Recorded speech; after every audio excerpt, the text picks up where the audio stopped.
Okay, we are live, I think. So I think this is the first live stream I've done from my new production computer because the last stream we did, let me get for my Amazon, there we go.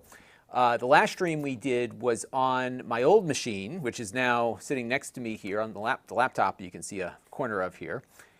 And we've got a couple of things to do. This is kind of a working session, and the reason is that I got in these new controllers from 8Bitdo, and these are their Turbografx controllers.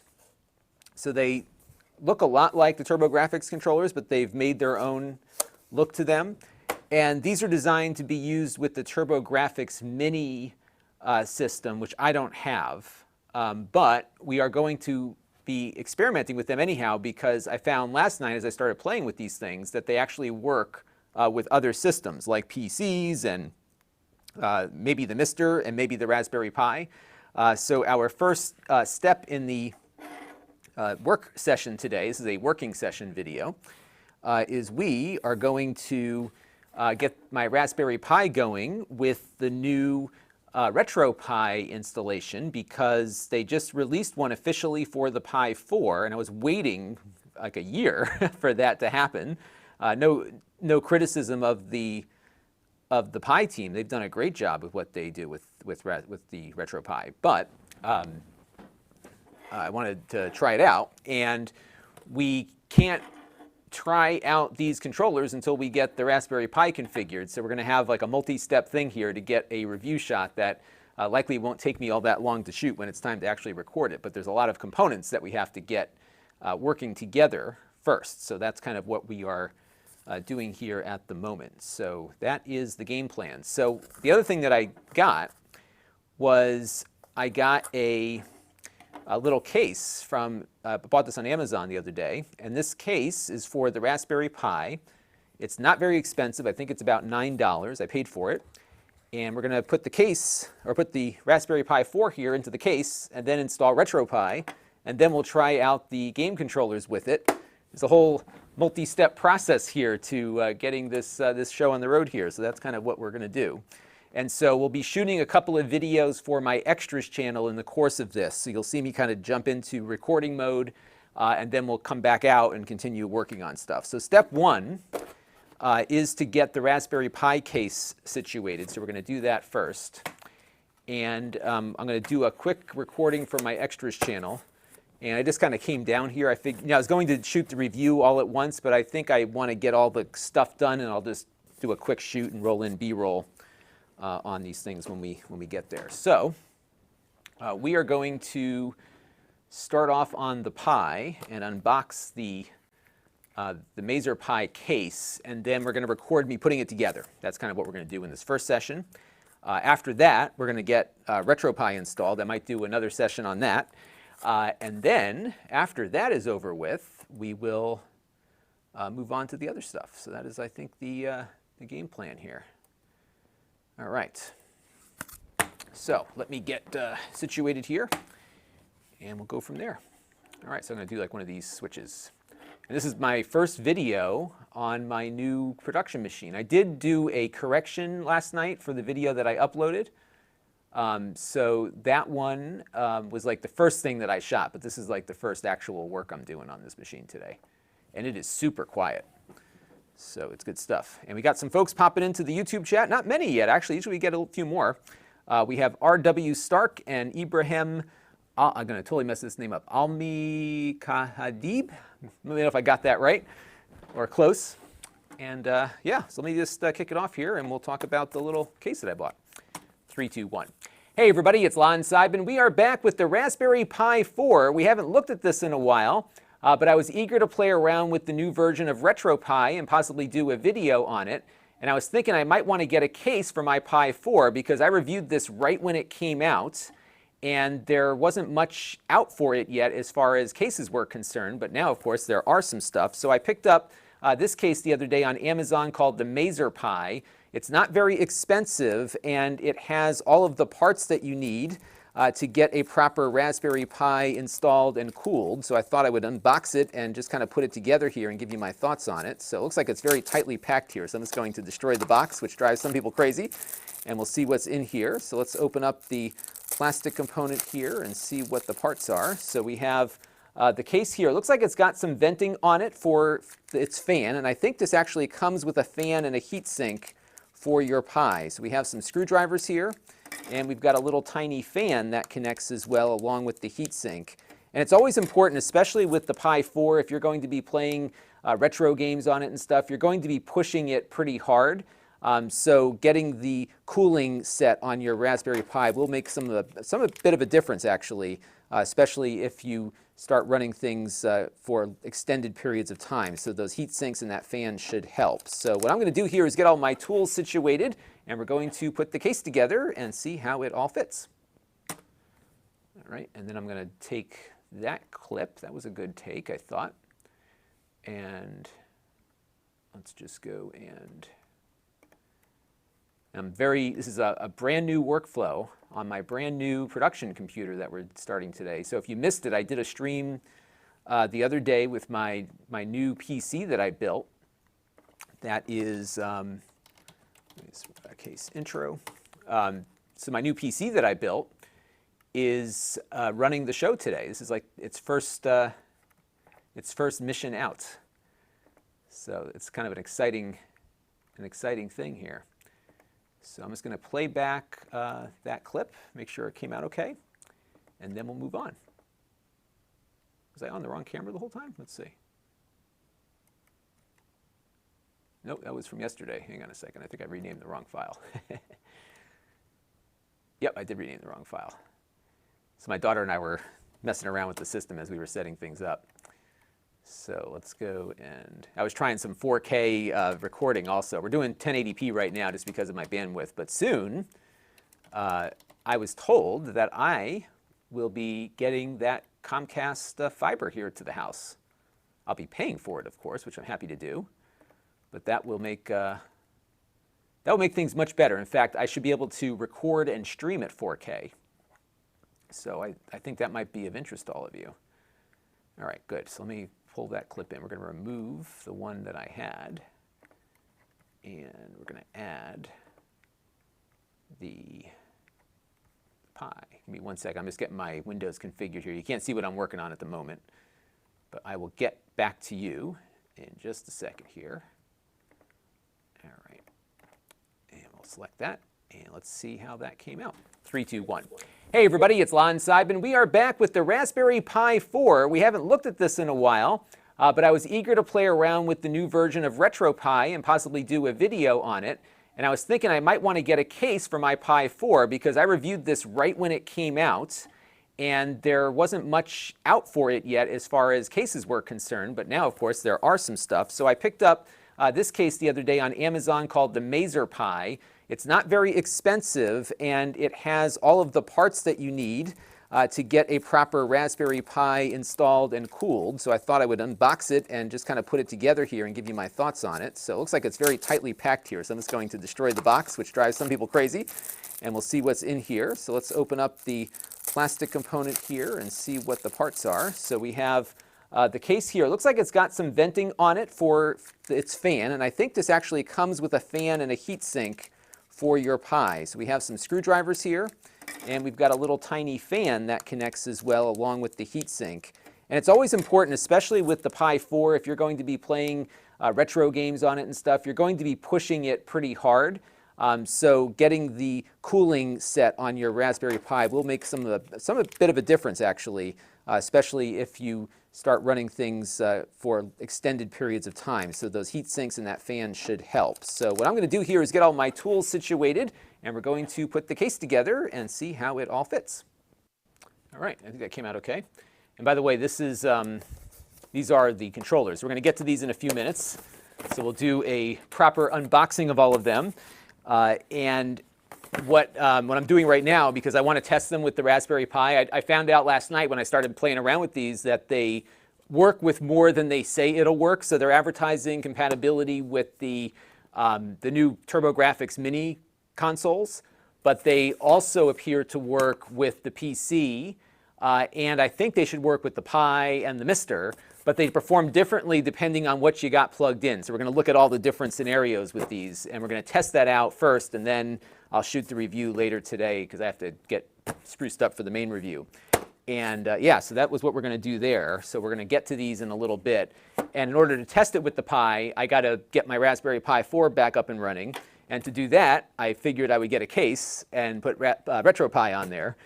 So down the rabbit hole we go. So it starts as a very simple, let's shoot a video on these controllers. It's like, oh, I got to get the Pi working. I got to do all this other stuff. So we're going to get the Pi going first and move on from there. We got some folks in. Brendan McCleary is here. He had no, yeah, I didn't know. You know, it's funny. These just showed up in my mailbox the other day. So I was like, ooh. And you know what's funny? I saw, I think it was SpawnWave got these first. And he's like, yeah, they just showed up in my mailbox. And whenever he gets some kind of retro thing like this, I usually get it also. So I was like, oh, it must be at my mailbox. I went down there yesterday and picked it up. And I'll tell you what, it's just not, I can't just go do the things I used to do because of all this stuff going on right now. So it's got to get the mask on and all that other stuff. So it's a big production at the moment. But you have to be safe. All right, I got to go get my screwdriver because we're going to put the Pi together. And I thought what we would do is just kind of show how to get a RetroPie installation working as well, because, hey, we're going to be putting it together. So let me get my screwdriver out here. And we'll get the Pi working. And then I was like, the thing that drives me crazy about the Raspberry Pi is that it has these super micro HDMI connectors on it. So I don't have many, so I have cables and I keep losing them. So I couldn't find my cable, but I found my little adapter dongle thing here. So that is what we're doing there. And Alex is wondering if I am listing the parts. Oh, you know what? I completely did not share. Let me do this right now. So before I forget here, so I can show you exactly. So I have a link to Amazon that I will put. I always forget to do something when I do one of these streams, and this is what I forgot to do today. So I have a link to Amazon where I will put this stream. So you can actually watch this stream on Amazon. And there's a part list there. So let me just get my link shared with my MacBook here, and I'll get you going. But so far, the new production machine seems to be working. We've got 3 cameras going in. We have the overhead, we have this camera, and we've got my camera. These are all going in via direct HDMI to that DeckLink card we installed when we put the computer together. And on top of that, I have an NDI feed of my laptop because I'm going to demonstrate how to get all that stuff going in. So there you go. So we got some NDI going in here. And then we'll do some more NDI when we do the demo of the Pi booting up and all the other stuff. So yeah, we're going to be doing a lot of video production on this new machine that I got. And it seems to be working pretty well. I haven't done much with it yet. I was going to do like a whole big thing on why I, am moving to vMix, which I'm going to end up doing. But that is not yet ready. I got to get my notes together for that. But bear with me here. I'm just going to get the link copied so that you all can get the part list. And the case that we're working with here for the Pi, it's like $9. So, and that gives you, and they give you a fan and some heat sinks. So I think it's a good deal. Well, hopefully the fan's not too noisy. We'll find out. It's a tiny fan, so I suspect it's going to be pretty loud, depending on how fast it runs. And the other problem you run into with these things is I don't think they're variable rate, so I think the fan's going to run at the same speed all the time. But my MiSTer fan isn't much bigger than or smaller than this, so it does run a little bit loud there too. All right, so let us paste in that link, and then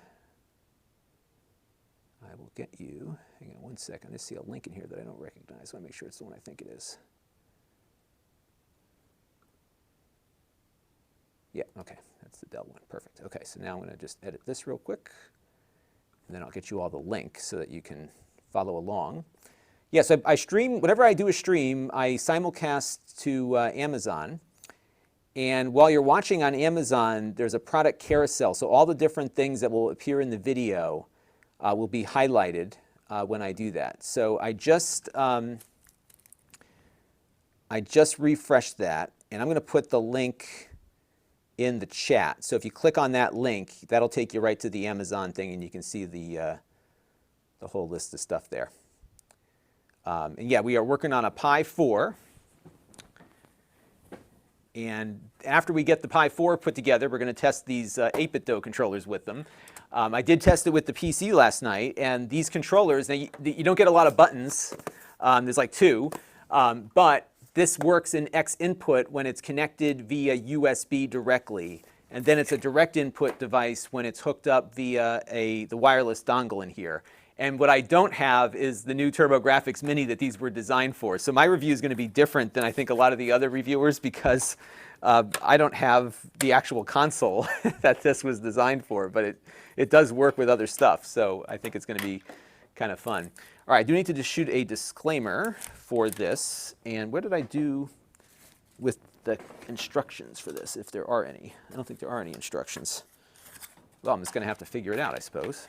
Unless they buried them inside this little pouch here. So it looks like they've got heat sinks for most of the components here.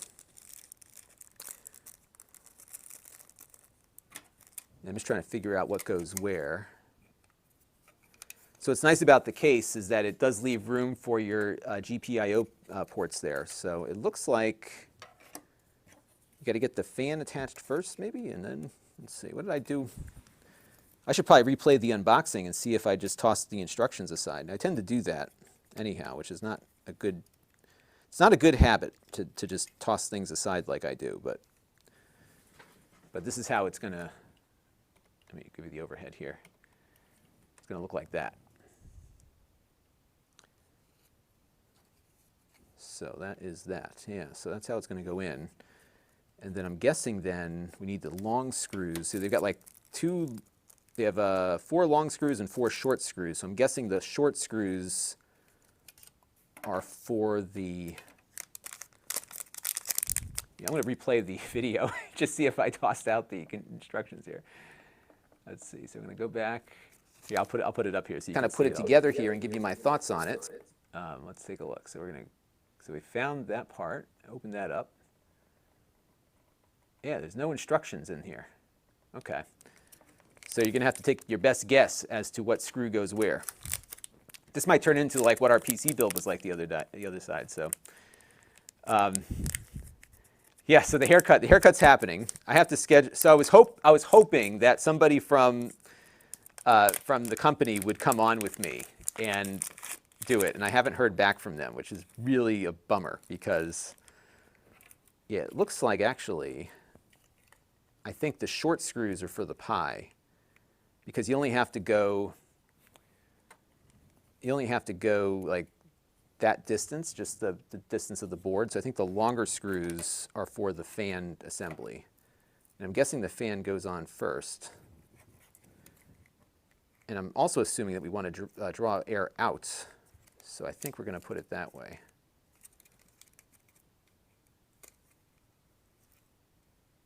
I wonder how much clearance there is here. And is there a website for this MiSTer Pi? Let's see. There is nothing. Although, you know what I think I did? I think when I opened the box, no, so there's no instructions on here at all. All right, so let's take a look and see if we can find a website for this. Let me pull up, so we'll say MiSTer Pi case. And let's see if we can find anything. And by the way, this new system here is so quiet. So MiSTer Pi case. Here's the Amazon listing. $8.99, so super affordable. And let's see. No instructions, but bang for the buck. So we're just going to have to figure it out. All right. By the way, if you were curious, I have videos that appear on Amazon. See that? So it's right there. Yes, I think what I'm going to do then is I'm going to attach the fan first. Oh, the fan goes in like that. Okay. So maybe you don't need the long screws for that because they just kind of go right over that. How is this supposed to work? Sorry, everybody, I'm just trying to figure out this, because the fan sits flush on the case here. And then you put the, how's that going to work? These, okay, let's move this out of the way. So it's going to go in like this. And you screw that down with what, though? I guess, okay, so you know what, now I see it. So I think those shorter screws are used for the fan. And then the longer screws you use for the Pi itself. Well, we're going to wing it. That's how I do everything on this channel. So let me do my disclaimer real quick, and then we'll take it from there. And then we'll keep going. So no, we're not building a MiSTer today, although we're going to be doing some MiSTer work soon, because there goes my stream again. We will be doing some MiSTer work soon because I got a new part in for the MiSTer. I got the blister, which is a low latency controller input, and that I believe will allow you to use like a light gun in RGB modes. That's going to be kind of fun to play around with.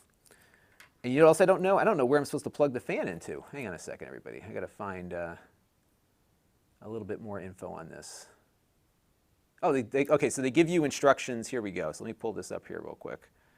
So they give us instructions on the Amazon listing. So remove the Pi, because I'm not sure where to put like what the fan plugs into. So install the fan with the big head screws as the picture shows. Please let the label face the CPU. Okay, so I got to flip it around.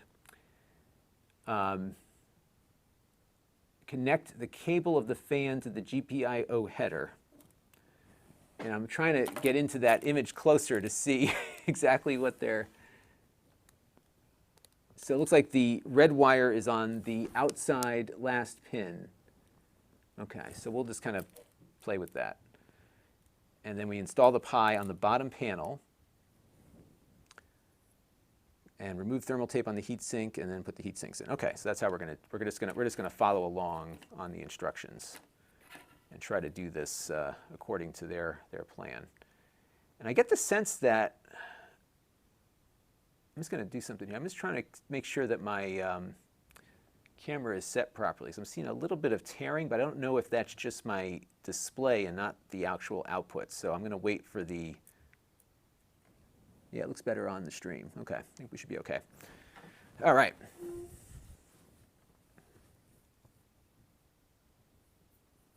And Alfredo says you can also use the snack nest adapter. Yep, you can do that too.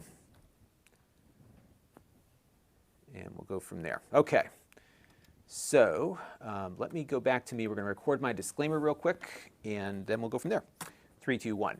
Now, I do want to let you know, in the interest of full disclosure, that I paid for the case with my own funds. All of the opinions you're about to hear are my own. Nobody is paying for this review, nor is anyone reviewing or approving what you're about to see before it was uploaded. So let's get into it now and see how this case comes together.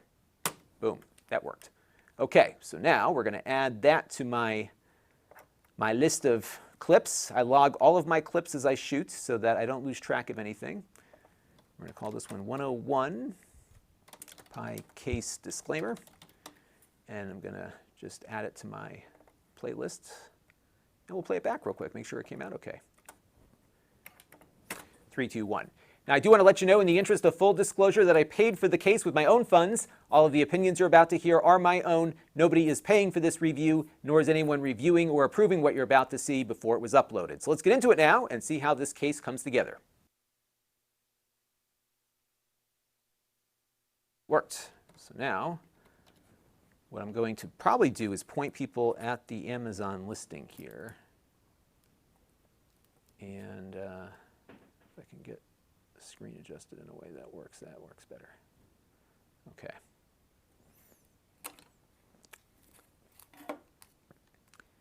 Three, two, one. Now, what I noticed was that they did not actually give me any instructions with the case, but there are instructions, some limited ones, on the Amazon product listing, so be sure to check that out. You'll find what screw goes where over there, and I'll be following this as we put everything together, but maybe this might be a good visual guide for everybody. Now, what they want you to do is place the Raspberry Pi, this is for the Pi 4, by the way, into the bottom tray here. We're not going to screw anything in just yet because we have to get the rest of the system put together. But once you get it aligned properly, everything should snap into place just like it did right now. And our first step here is to install all of the little heat sinks that it came with. And I'm going to take them out of the package here. And there's a couple of them because there are a few different chips on the surface of the board. So we have, I think, a big one and two smaller ones, or maybe two other smaller ones in addition to two big ones. So let's take a look here. So we've got a big square one, and then we've got two little ones and a medium-sized one. So it should be pretty self-explanatory where all of these different heat sinks go. So we're going to take the big one out first, though, and put that one on the main processor here, which is silver. And what you have to do is just peel off the little backing here to get the sticky stuff out. So let me do that real quick. There we go. And this is like a thermal adhesive that helps heat transfer. So we're going to just put that on top of the main processor there. All right, so that's the first one. This one will go over this chip right here. So we'll do that, and that'll keep that part cool. All right, so we'll put that on there and get that in there. All right, there we go. So now we've got two of those heat sinks attached. These should stick on for quite a while. Now we've got the larger of the two little ones, and I think that one's going to go right on this chip right here. So we're going to do that. And again, it's good to get these installed, with a good fan as well, just to get the heat out of this thing. These Raspberry Pis are getting more and more powerful, but they're not getting any bigger. So as you put them in cases, it definitely traps heat, if you don't have a fan especially. And these heat sinks allow for an efficient way of getting that heat out of your case, and away from those chips. And we're going to put this one on here. This one's a little bit harder to get to because it's in a smaller spot. So I'm just going to get it dropped in there and stuck to that chip. All right, there we go. Okay, so now we've got those attached. And the next step now is to get the fan installed. Now what they want you to do is install the fan with the big head screws as the picture is above. And that's on the instructions here. So what they want is the fan label to face the CPU. So here's the fan label. I'm going to position it in such a way that the cabling doesn't block the GPIO pins. Because when we put this back together, you're going to get access to your GPIO pins here. So I'm just going to have it kind of go this way perhaps. And let me just dump that out. Oh, all right. I'm going to take a cut there. Let's see what we can salvage from that clip. And we'll go on from there. Somebody was asking about the CPS1 and the MiSTer and what the latency is. Latency on the MiSTer is very low, even with USB. They've got a new polling setting for the USB polling to really speed things up.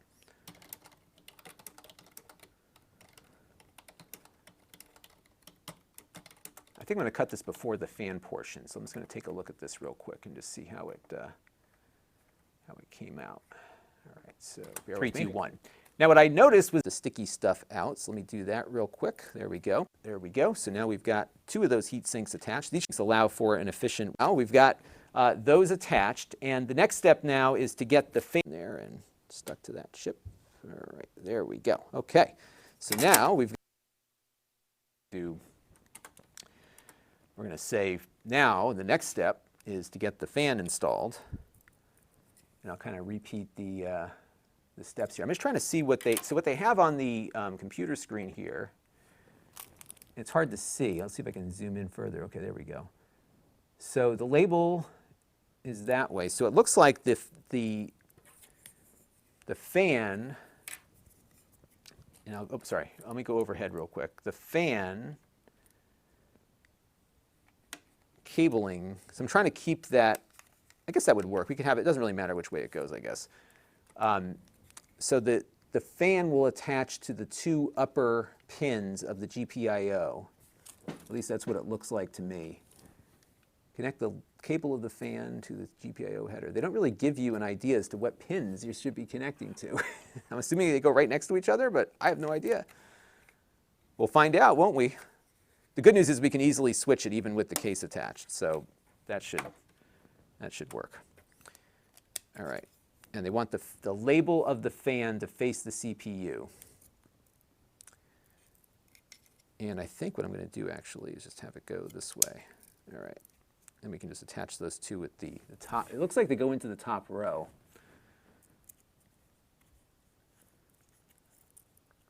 O wants to know, does this case fit the POE hat? That is a good question. I don't know because I don't have one, but it does appear to, let me cut it over this way. As long as it doesn't, let's see if you can get a look in there, because the hat is, you see those pins all the way in the back? The hat is over there. So if the hat is high, then no. So I would say if the hat goes above the Ethernet, then it probably is not going to fit.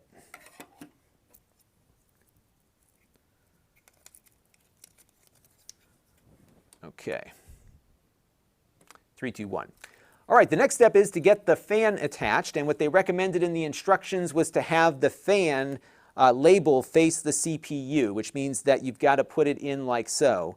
And what's going to happen here is the fan is going to go down on top of those screw holes there, just like this. And then what we're going to do is take out what they call the large head screws, which are in the screw packet here, the shorter screws. I'm just going to get them out on the table. They're really tiny and small here.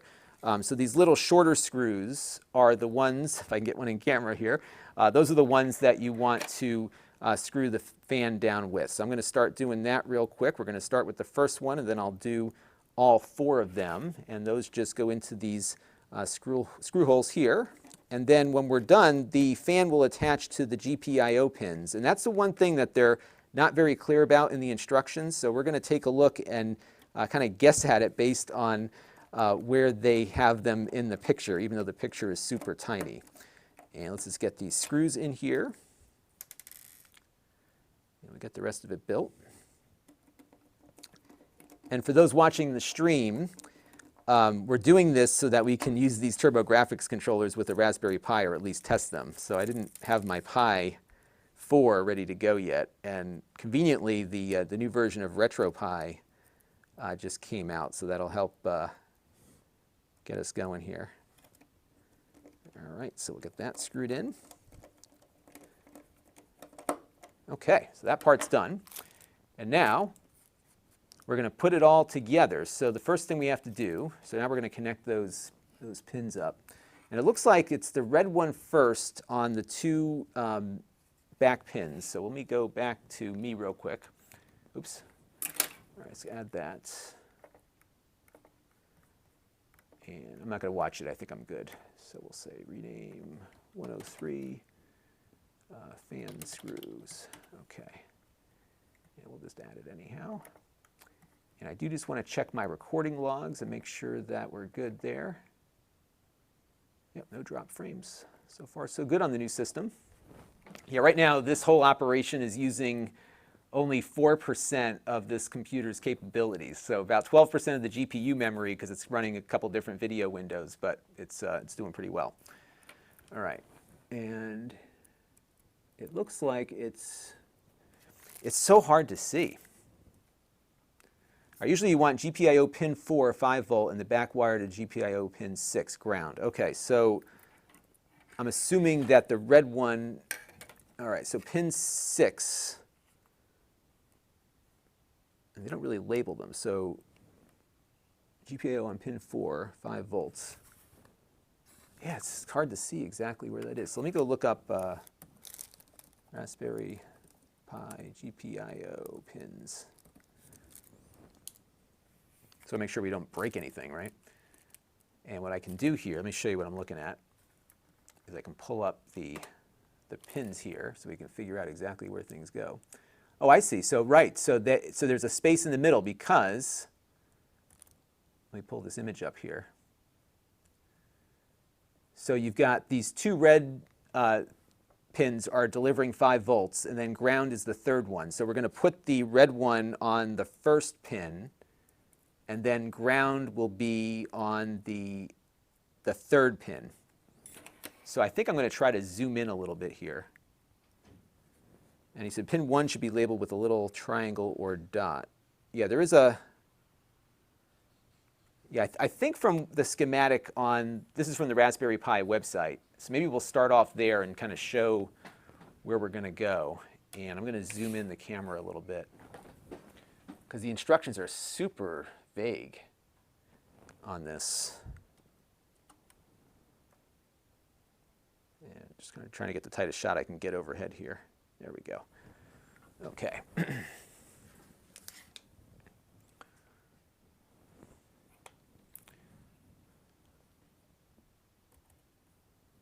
There we go, perfect. I can zoom in on that a little bit. Okay. All right.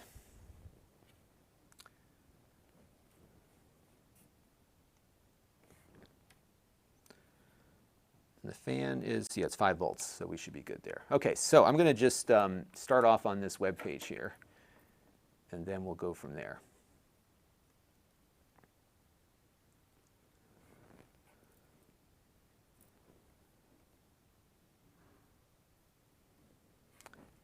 Three, two, one. All right, now if you want to connect, let me start that again. 3, 2, 1. All right, so we're going to connect the fan now, and what I did just to be safe was referred to the Raspberry Pi documentation as to what voltages are going over the pins. And you're going to notice here that we've got 2 red pins on pins 1 and 2 essentially. Actually, that's 1 and 3. Let me start that again. I'm going to screw up everybody. 3, 2, 1. All right, so we're going to connect the fan up, and I thought what I would do just to be safe was go to the Raspberry Pi website to check and make sure I plug things into the right pin. Now you'll notice here, these 2 pins are red, and those correspond to this pin and this pin here, the first 2 pins on the upper row on the left. And that means that we can plug the red cable here into either one of those. So I'm going to plug it into this first one here. And then the black cable needs to go into the ground pin, which is this black one here. So you don't want to put these next to each other if you're putting your first cable in here. You want to skip a pin and put it in the third one from the left. And what I'll do here is just give you a side angle so you can see exactly what that looks like. And that should safely power our fan. The next step now is to put the case together and then screw it all together. Hopefully I got that right. And yes, Jared, they are new. These are the new ones. So they sent me these, and I'm so excited. You know, it's funny, when I was a kid, I was a Sega Genesis person. That's my original back there. That's the one I had when I was a kid. And that one is that came out around the same, like, they were like weeks apart in release, and of course everybody was like, you know, excited about the Sega Genesis. But I've kind of gotten to appreciate the Turbografx over the years, so it's good to see that there's been some interest in it now. Alex says we need to have a Pi weekly segment. I should do some more with the Pi. It's such a good value. It's just crazy good. It's gotten a little more expensive depending on the configuration that you choose, but it still starts at $35 and you've got a computer. It's crazy. All right, let's take a look at that clip here and make sure it is how I was looking for it to be. So I'm going to select the one we just put in. 3, 2, 1. All right, so we're going to connect the fan up, and I thought what I would do just to be safe was go to the Raspberry Pi website to check and make sure I plug things into the right pin. Now you'll notice here, these 2 pins are red, and those correspond to this pin and this pin here, the first 2 pins on the upper row on the left. And that means that we can plug the red cable here into either one of those. So I'm going to plug it into this first one here. And then the black cable needs to go into the ground pin, which is this black one here. So you don't want to put these next to each other if you're putting your first cable in here. You want to skip a pin and put it in the third one from the left. And what I'll do here is just give you a side angle so you can see exactly what that looks like. And that should safely power our fan. The next step now is to put the case together and then screw it all together.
3, 2, 1.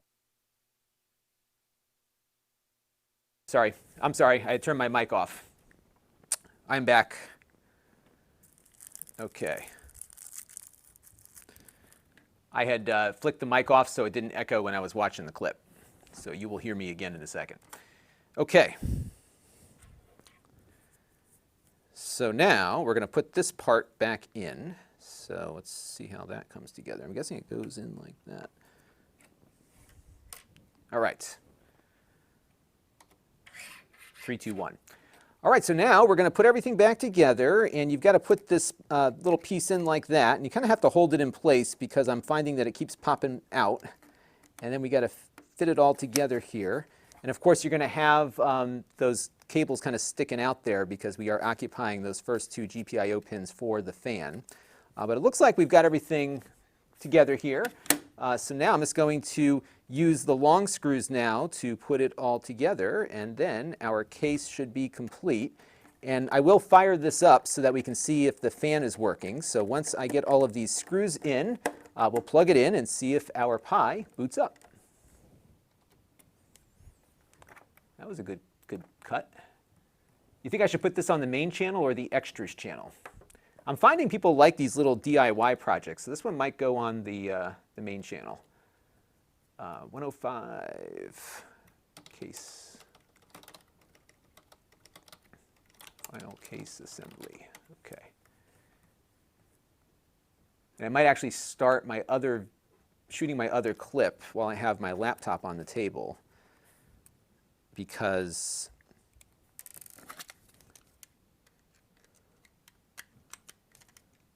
oh, I see. It's actually nice. They've got a little slot down. You can put your memory card right in there. And there's a little bit of a lip there to get.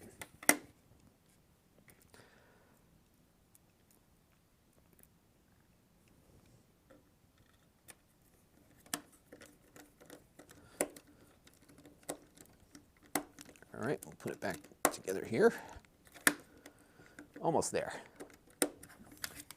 Yeah, it's a neat little case. I mean, for $8, you get the heat sink and the fan and a case. You know, it's not too obnoxious. You know, I was hoping, so there's a company called Retro Flag that has these awesome little minis, like they make a Super Nintendo case and they make a Sega Genesis mini case. You can basically make your own mini console out of a Raspberry Pi. And they have yet to make a Raspberry Pi 4 case. I think what happened with the Pi 4, and there was an interview on some podcast a while back, I think what happened with the Pi 4 was that they were expecting a longer hardware development cycle, and they were able to get it working much quicker. And so what happened was, I don't think anybody was expecting it to be released as quickly as it was. So there was no third-party hardware for a while because nobody knew it was coming. And the community wasn't ready for it either. So all these community projects like OpenELEC and RetroPie. RetroPie is only first had its official release like just this week, I think. You know, they've been in beta for a while, but nobody was ready for it.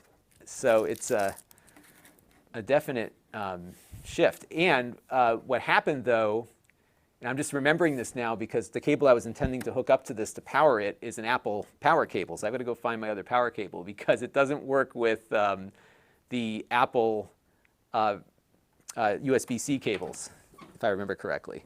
So let me go grab another one. Basically the ones with the chips in it, it doesn't work with.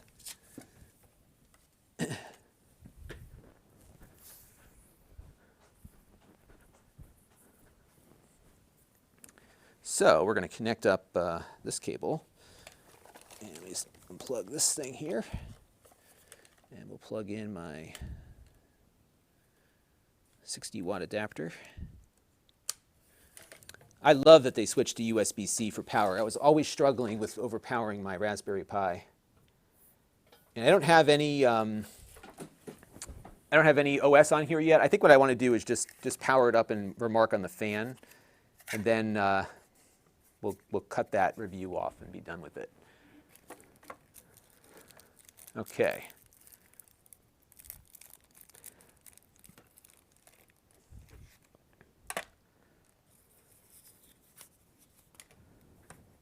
Sam says, why doesn't anyone follow USB standards? I think, you know what I think the problem is, and this is what I've noticed throughout the industry, is that you'll have like the SD card association and all these other associations, and you have to pay to make an SD card, but nobody, and maybe it's because they don't want to, upset anyone, so they don't actually enforce the standards. You just have to say that you're meeting them, and that's definitely been the case with USB-C.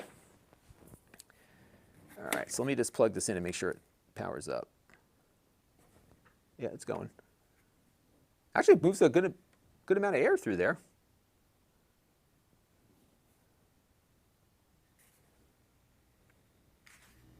If you can hear that.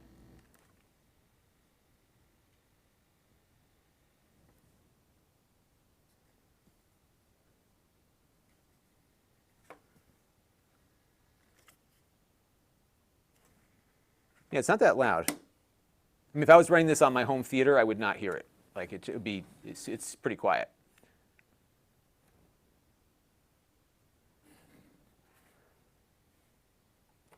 All right, so maybe we'll start with, I think I ended the last clip on,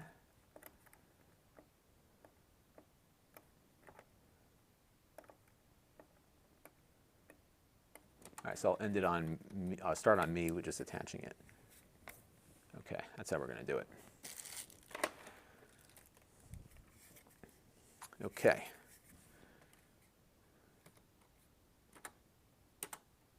Three, two, one. All right, we're ready to apply power to our Raspberry Pi, and let's cut back to the case here and plug it in. And there we go. I can hear the fan coming up. I can kind of feel the air starting to flow. Not very loud. It's pretty quiet, so that's good. It makes a little bit of a whirring sound, but I'm not going to hear this across the room, so it'll certainly be louder than a Raspberry Pi with no fan, but it's not bad. I like where they put the SD card thing here, so obviously that's where the Pi locates it, but they have a pretty decent little lip there that I think should be pretty easy to access the card. So let's put a card in there real quick just to see how it fits in there. So we'll take my card and just insert it. Yeah, so that works because the card, as you can see, is still easily accessible. The one thing you got to be careful about, though, is that there is some room to drop the card underneath that slot. And if you do that, you got to take the whole thing apart to get at the card. So just be careful when you insert it, but it should be pretty easy to get it on and off. Good amount of venting on here. Like I said, it feels like it's moving a good amount of air for a tiny fan. All your ports are where they usually are, of course. So you've got your USB-C, the two HDMIs, the audio output, your USB ports, and your Ethernet are there, and then you still have access to the GPIO pins here at the top. So pretty nice little case here, pretty nice. So stay tuned. We're going to be doing a little bit more with the Pi. We're actually in the process of getting ready to shoot a review on these new controllers from 8Bitdo, and I wanted to see how they worked with the Pi. So we will be having some Pi videos coming up soon, maybe something on RetroPie also now that the Raspberry Pi 4 version is out. So lots more to see here. Stay tuned. Nice little case here for the money. Feels a little bit loose, but I think if I tightened it up a little bit tighter, it might be better. But again, for the money, I'm not complaining. Heat sinks, fan, and a case, pretty inexpensive out the door. I can recommend this one. That's going to do it for now. Until next time, this is Lon.TV. Thanks for watching. All right, I'm not going away, everybody. I'm just finishing up that video. Because what's nice is that if I always look for opportunities to shoot content that I think viewers might find of interest. And I think that was something that you might find useful, so why not do it, right? I'm just going to play this 3, 2, 1. All right, we're ready to apply power to our Raspberry Pi, and let's cut back to the case here and plug it in. And there we go. I can hear the fan coming up. I can kind of feel the air starting to flow. Not very loud. It's pretty quiet, so that's good. It makes a little bit of a whirring sound, but I'm not going to hear this across the room, so it'll certainly be louder than a Raspberry Pi with no fan, but it's not bad. I like where they put the SD card thing here, so obviously that's where the Pi locates it, but they have a pretty decent little lip there that I think should be pretty easy to access the card. So let's put a card in there real quick.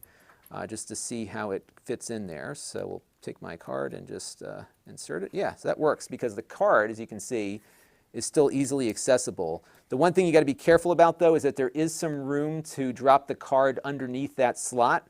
And if you do that, you got to take the whole thing apart to get at the card. So just be careful when you insert it, but it should be pretty easy to get it on and off. Good amount of venting on here. Like I said, it feels like it's moving a good amount of air for a tiny fan. All your ports are where they usually are, of course. So you've got your USB-C, the two HDMIs, the audio output, your USB ports, and your Ethernet are there. And then you still have access to the GPIO pins here at the top. So pretty nice little case here. Pretty nice. So stay tuned. We're going to be doing a little bit more with the Pi. We're actually in the process of getting ready to shoot a review on these new controllers from 8Bitdo, and I wanted to see how they worked with the Pi. So we will be having some Pi videos coming up soon, maybe something on RetroPie also now that the Raspberry Pi 4 version is out. So lots more to see here. Stay tuned. Nice little case here for the money. Feels a little bit loose, but I think if I tightened it up a little bit tighter, it might be better. But again, for the money, I'm not complaining. Heat sinks, fan, and a case, pretty inexpensive out the door. I can recommend this one. That's going to do it for now. Until next time, this is Lon.TV. Thanks for watching. Okay. That works. I haven't done a video with a hat on before, but I think people might like my SpaceX hat. So there you go. All right, I'm just reading up on the RetroPie instructions. So I think if you have, yeah, 7-zip will unzip it. Okay. So maybe what I'll do is re-download this because I downloaded it already and unzipped it, but I think it might be better to take it from the top on the RetroPie. This will definitely be an extras channel thing. I'm sure everybody's done this already. I mean, do you think it's necessary to do a video about how to install RetroPie? Because I think everybody who's done one is going to own that space, right? We may as well just record it because I have to do it anyhow, so maybe we'll do that.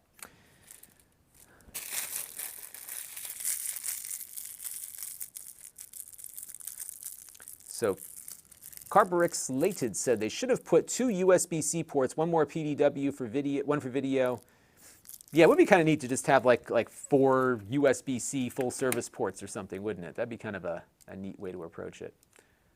Yeah, you know what I'm going to do? I am just going to do, we're just going to do a video on how to install this. Because why not? Because it'll work on Amazon too, so, okay.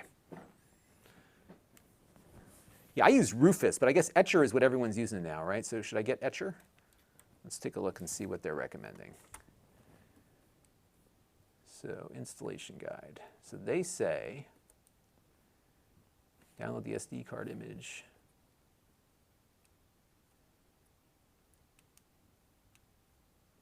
Extract, install. Etcher, okay, they like Etcher or Win32 disk imager. So let's grab Etcher because I've used Etcher before. Oops, that's not where I want to go. I could probably just link to it.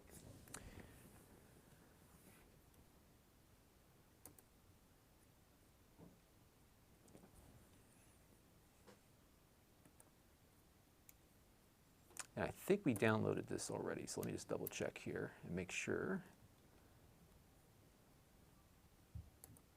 that we got that there. So, looks like I didn't download it. Let me just download it real quick. So what I figured I'll do is I'll put it in a folder on the desktop, and then we'll just start it from there. So new folder, call this Pi. For RetroPie. This was the RetroPie.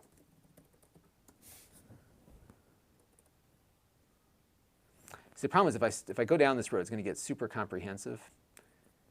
And, well, let's see what it does. Because I really don't want to do like a whole big tutorial because I really want to get moving on, on evaluating this. Maybe I'll come back and do another video on this. So what I'll do now is I'll show you how to install it just in the stream, and then we'll do a proper video later where I can spend more time on the tutorial side, because I think people are going to be wondering, how do I load games on it? Like, what do we do for all that? Jeremy Barnes said, stick to the NVIDIA Shield for emulation. Yeah, I still think the Shield is a really good solution for emulation, for sure. I do. All right, so that card reader attached. And I'll grab Etcher though, because Etcher looks like, I've used Etcher on the Mac now. It seems to work pretty well. So we'll grab Etcher here. They say flawless flashing.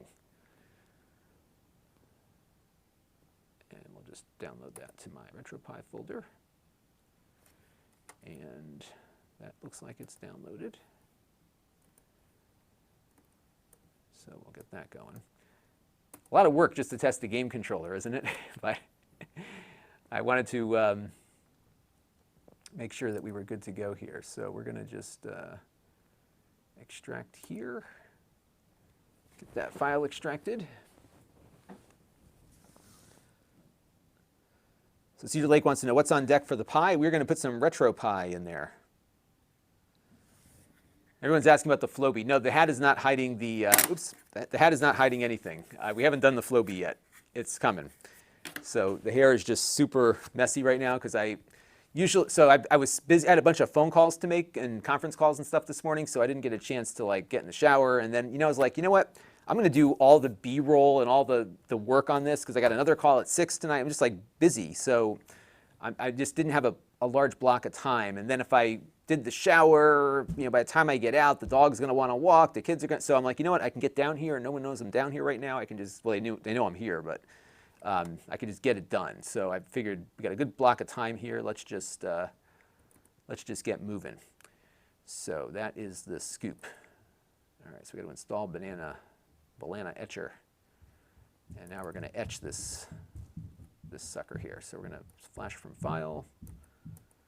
And we're going to change to the multi-reader. That's us, yes, okay. I have 16 gig card in there.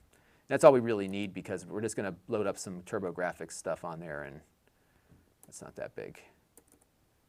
And we'll go on and grab RetroPie disk image.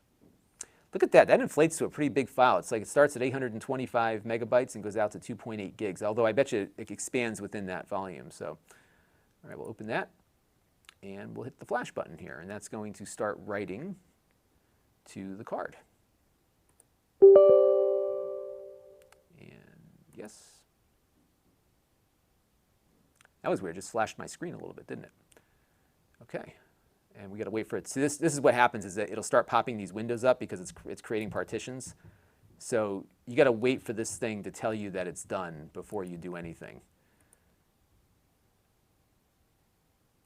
It's like only 7% of the way here. So we will let it finish flashing, and then we'll come back to that.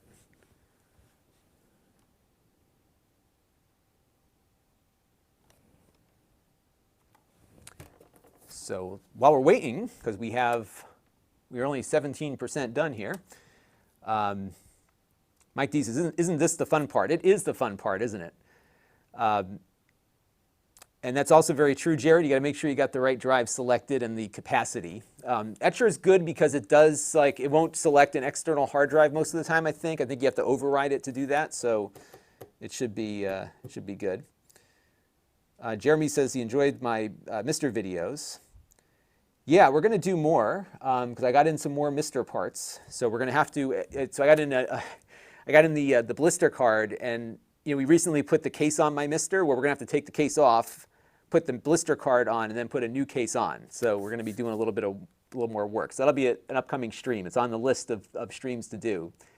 And I've got to just find my my Bliss cables, because I have a bunch of those Bliss cables from the blister, or the Bliss, not the blister, the Bliss box. And so I just have to find where my wife put them all, and then I can do that stream. And BB Garnett says I should change the name from Etcher to Taurus and call it Balana. Travis says I got to SSH into it and do it the fun way. Yeah, maybe we'll putty in. We'll see. What I want to do is get the big question, because the reason why I'm doing this is I have no idea if these are gonna I have no idea if these are gonna work with the Pi. So that's what we're gonna find out first.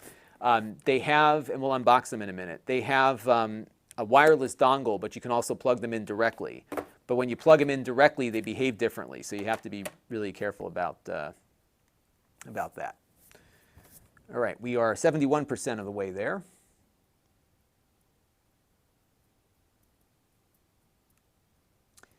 Yeah, what happened was, so I'll tell you the whole story because my daughter just turned 4 yesterday. So this is now 4 years ago. So here's the scenario. This space was in what is now my oldest daughter's bedroom because at the time, my oldest daughter was in a different room. And then we had the second child on the way. My wife said, hey, you got to move out of that room soon because we need to move daughter one into that large, because we were going to move her out of the smaller room into the bigger room. And, we got to move her in there. I said, oh, so I thought, we'd have until the baby came. But she's like, no, we got to start earlier. And she was saying now, and now was February and the baby was due in May or March or something. So what ended up happening was I moved out of that room much faster than I expected to. And so we took everything and just threw it into the bonus room. It was just piled up for two and a half years. And then one day her friend came over and they took everything and just put it in boxes. So it's all in my back bunker over there. They did kind of sort it out a little bit. So it's not completely destroyed back there, but it's, I don't know where they are. So I've got to just find all that stuff. And we'll see what happens. Oh, Jeremy makes a good point because we're going to be, yeah, I guess there's Wi-Fi on that thing because I don't know if I've got another Ethernet cable I can string in right now. So I'll just probably connect to Wi-Fi when it boots up. All right, so it's validating. And then what I'll do is once this is done validating, I'll move the computer out of the way. And what I might do before we fire it up is unbox the controllers, which is what I think a lot of you came here for, because I want to get these unboxed because the real mission here is to see how they work. Okay, so we're good on that. I'm just checking the etcher here. It is finishing. By the way, this is coming in via NDI from my laptop. Even the sound works. Okay, so flash complete. So we're good there. So I think the laptop is done for now. So I'm going to just disconnect my NDI. We're going to shut the laptop down. By the way, this laptop was running the channel for the last 2 weeks. As you know, I've been embarking on an experiment to see if I could get everything to work with vMix, which is what I've been using now for the last 2 weeks. And it was working so well that I ended up just building a system to run the channel. And it's been working great. I've been really happy with it. So it's been a good experience. And actually, I can connect up the Ethernet because we're going to move the laptop out of the way. So that should make things a little bit easier. So let me get that in position here. And we'll unbox everything. Multi-step. And we're going to know within 30 seconds if this is going to work or not. So it's kind of a lot of work for a little bit of testing. All right, here we go. But you know what? I've been wanting to check out RetroPie on the Raspberry Pi 4, so it's a good opportunity. And we'll test these also with the Nintendo Switch too. Okay. And these boxes, I was looking at my screen and I'm like, this looks a little washed out, but it's just the boxes are very light. The printing is not very dark on the boxes. Okay. And so now we're going to do the unboxings of the 8Bitdo controllers. And we'll see how it comes together.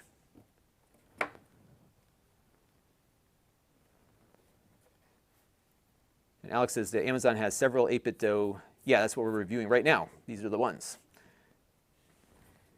And you can see all the different editions right here. Okay. Yeah, we'll test with MiSTer too. I've got my MiSTer down here. So we're going to test it with MiSTer, the Switch, and the Pi, and the PC. That's the plan. And then you got to test them 2 different ways because, somebody was asking, Jeremy was asking about the wireless on the controller. Yeah, so these are not Bluetooth. These are wireless 2.4, but they also connect directly. And as you'll see, they work differently depending on what connection you're using. So I'm guessing that the USB connector is on the wireless thing is tied into whatever the Pi or the Turbografx Mini is looking for. All right, so we're going to shoot an unboxing here real quick, or sort of quick, because we're going to unbox all 3 of them, and we'll go from there. 3, 2, 1. Hey everybody, it's excuse me, little hiccup. 3, 2, 1. Hey everybody, it's Lon.TV. We've got another unboxing. Today we're looking at the new 8Bitdo PC Engine controllers. They've got a PC Engine controller, a PC Engine Core controller, and a Turbografx 16 controller.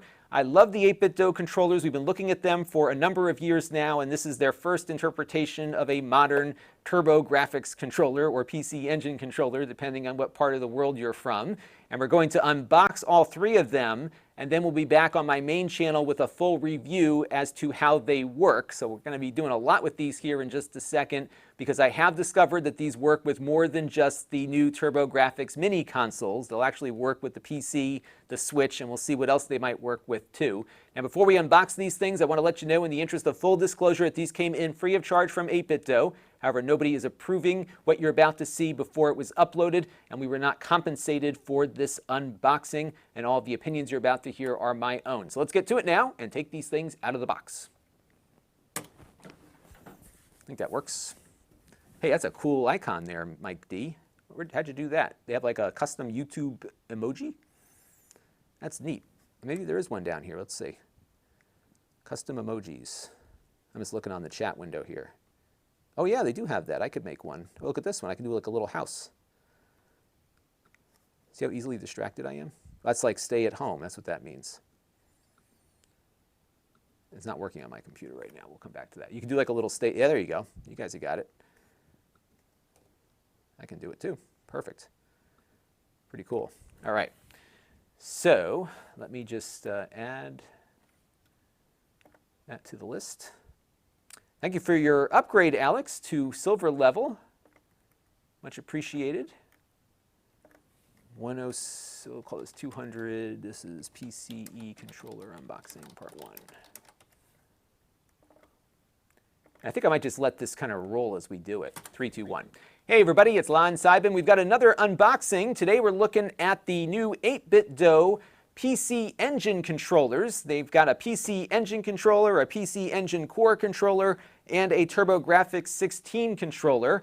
I love the 8Bitdo controllers. We've been looking at them for a number of years now, and this is their first interpretation of a modern Turbografx controller or PC Engine controller, depending on what part of the world you're from. And we're going to unbox all three of them, and then we'll be back on my main channel with a full review as to how they work. So we're going to be doing a lot with these here in just a second, because I have discovered that these work with more than just the new Turbografx mini consoles. They'll actually work with the PC, the Switch, and we'll see what else they might work with too. Now before we unbox these things, I want to let you know, in the interest of full disclosure, that these came in free of charge from 8Bitdo. However, nobody is approving what you're about to see before it was uploaded, and we were not compensated for this unboxing, and all of the opinions you're about to hear are my own. So let's get to it now and take these things out of the box.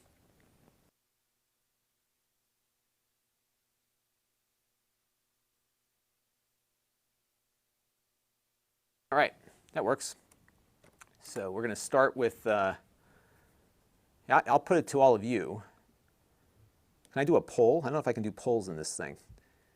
Which one should I unbox first? Let me know. Oh, Martin asked a very good question, by the way, about who takes a smaller cut of donations. YouTube actually takes the biggest cut. So if you're on Donorbox, you can definitely, I appreciate your support, first of all. But thank you for your contribution. And yeah, Donorbox is the least of the cut. They take actually nothing at the moment. They just the credit card fees. And the YouTube takes the most. All right, so we got to vote for the PC Engine Core. I got a feeling that everyone's going to have a different choice. So let's see what we got. PC Engine Core, the white gray one. So the white gray one is the PC Engine. You're welcome, Martin. Thank you for your contribution. The Core got another vote. I'm not counting here, so we'll just have to. All right, you know what we'll do? We'll do the Core first. White gray. Oh, it's looking close here. Actually, the red one, okay, yep, the PC Engine now is kind of heading into the lead here. So that maybe will be the one we start with. And they're all going to be the same as we unbox them, but you can get a feel for what they look like. So, all right, so we're going to start off with the PC Engine. Okay, PC Engine is the clear winner here. 3, 2, 1. All right, so let's take these things out of the box, and I'm doing a live stream while we unbox here, and everyone wanted me to take apart the PC Engine box first, so that's what we're going to run with. Now again, these were designed to work with the new mini consoles that just came out, and these are wireless controllers, as you can see. So what you got here is your D-pad. Feels pretty nice. Now I've got a PC Engine, actually a Turbografx 16 controller upstairs. It feels pretty close to it. It does feel like a much fresher D-pad because these are brand new, so it's got a nice stiff feel to it. Nice there. The buttons feel pretty nice on it too. Very lightweight, but it has decent build quality. And we've found that with the Turbografx controller here, and along with the other ones that 8Bitdo makes, they do make a nice replica controller that, again, try to add some modern stuff to the mix. Now, they don't have a turbo switch. So on the original controllers, you had a switch to adjust the level of turbo that the controller will provide. These are locked in at a certain turbo rate. So if you want turbo, you push the buttons above here, and if you want a regular button push, you can push those two down there. Got your select and run buttons. There's a home button here because these do work with the switch in wireless mode. And there you go. Internal battery, you got to charge it through the USB. When you connect it up, though, with the USB cable to your PC, I found last night it shows up as an X input controller. We'll explore more of that in the main review. So that's the controller itself. Pretty nice. It's like an off-white. And I'm guessing, I never had a PC Engine, but I'm guessing it was kind of an off-white color. In the box here, we have the cable for charging. It's a USB, micro USB connection, not a USB-C. And then we've got the little 8Bitdo connector. It looks like some of their other wireless connectors. And again, this will work with the Switch and with the new mini consoles, and you can use it with those. And I believe you could get the PC Engine controller and use it with the Turbografx mini version. They're all compatible the same way. All right, so that is the first one. You get a little instruction book in the box there as well. These, by the way, are not Bluetooth. They're just 2.4 gigahertz. So let's do the Turbografx 16 next. And this is what I remembered here in the United States when I was a kid. I never had one. I bought one recently, and I really liked the games on the PC Engine. I started getting into the PC Engine or the Turbografx when I was in college with some emulation, and I since bought a system, and really good stuff. A friend of mine, though, had a PC or Turbografx Express, the portable console back in the 90s. I thought it was amazing because you could play all the regular console games on your on the go, which was pretty cool. So there you go. Nice color there. And then we've got this one. And this is the PC Engine Core, which was a later release of the console. And the controls feel the same across all of these. I'm not feeling any real difference here. They just look different. So there you go. And then on each of them, too, the dongle here will match the color of the controller that it goes with.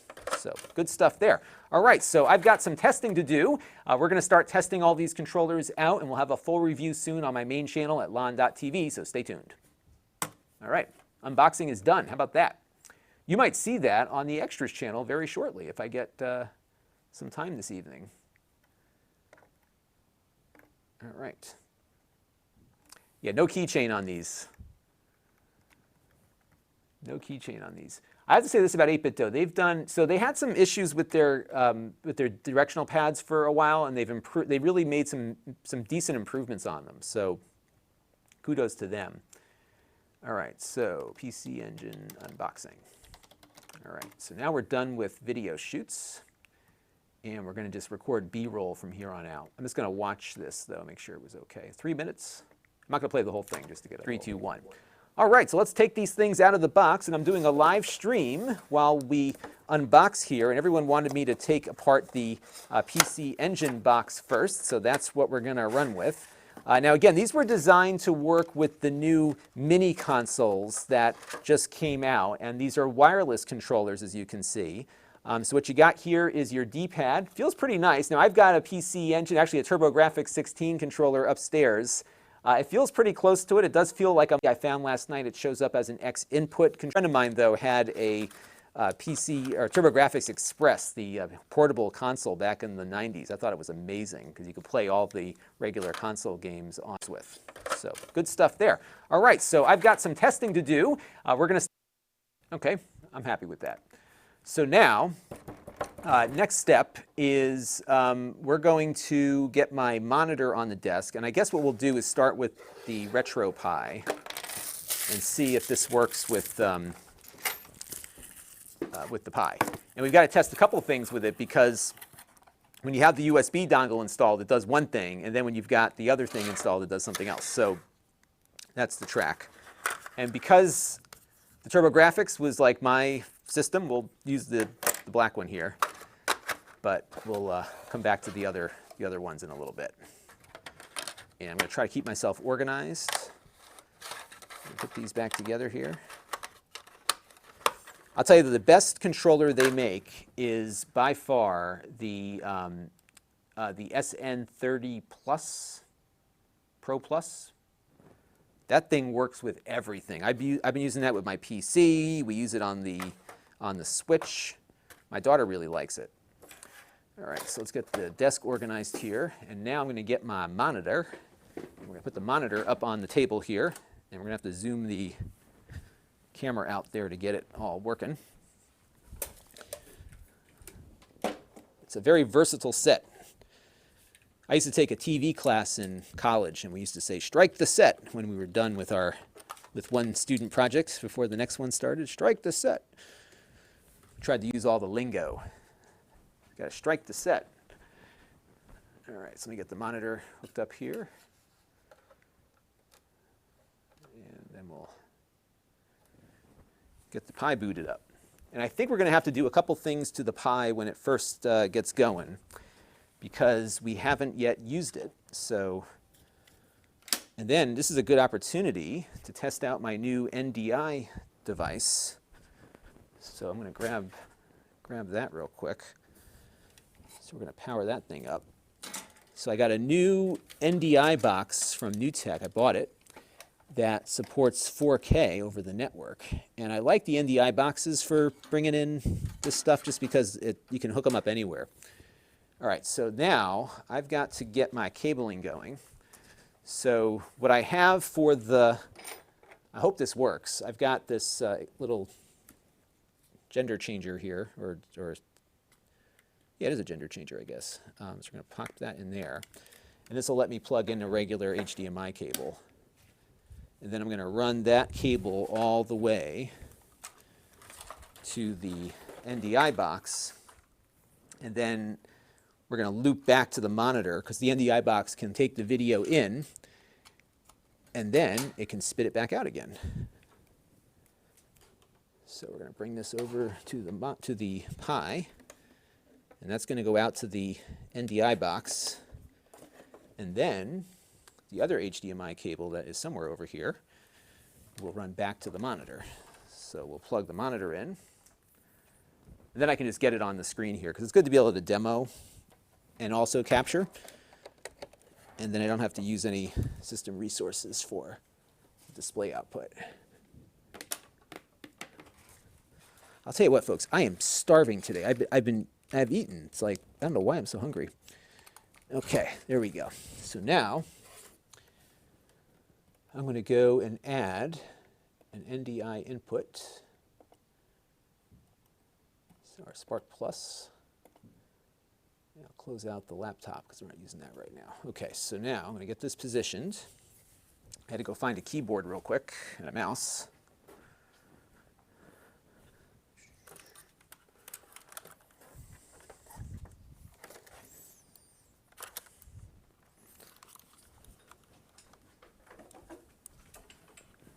I was going to get one of my trackpad things, but you know what? I've got this was readily accessible, so let's just hook this up real quick. I mean, why not game with a big old gaming keyboard?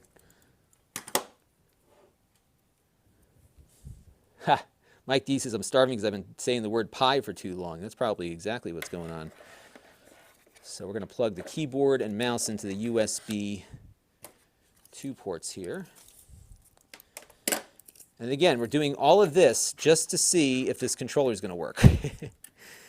Lots of stuff to do. Okay, so that's in. So now, what I think I'll do first is let's test it with the with the USB first. And then we'll see how it does with the wireless. And I'm just going to move this table out of the way so it's not on camera. And then the other thing I need, what else do I need? I need power. And yeah, I need power because I already have the keyboard hooked up. All right, so I'll plug this in here and plug this in here. All right, so that's good. And now we just need the power cable. And where did that power cable go? Here it is. All right.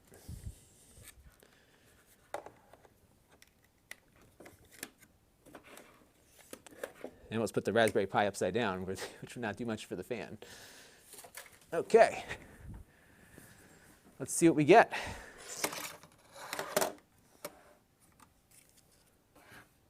All right, so it's resizing the file system. That's a usual first step when you do a new installation. So Alex says, I need an assistant. Well, I do have somebody that helps me, my producer, Jake, but we are socially distancing, so Jake is not here. He is at his place, and he works remotely. Look at all these wires. Now, does the NDI work? Let's see. Boom. It does. I got to adjust the overscan, I think, but we'll get to that in a second. And for those of you watching on Amazon, we are actually talking about the controllers here. We're just trying to get everything set up. All right. Welcome. Hold a button. Hold a button or a button. Hold a button on your device to configure it. Okay, so let's do, so detected one gamepad already, so that's a good sign, right? Okay, there we go. Hold the button, so it's a button. There we go. And it's showing up as an Xbox, so it's like X input right now, I believe. So we'll do up, down, left, right, start, select. And this is where it's going to get tricky, right? Because we essentially only have two buttons. These two buttons are the same as the ones below it. They're just turbo buttons. So A and B, and I think so those of you who are, let me go look up the Turbografx controllers here.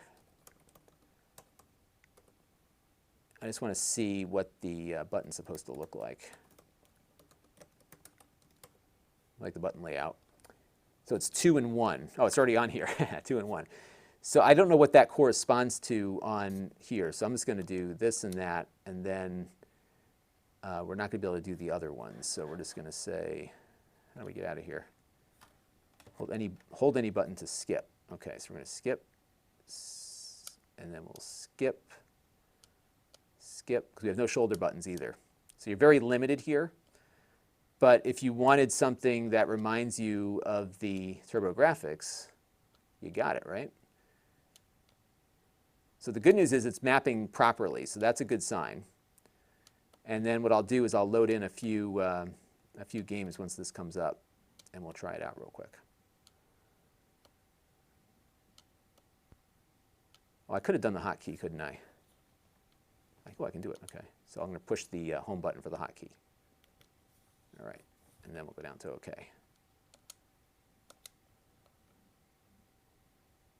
All right, so we are in the configuration. So let's go and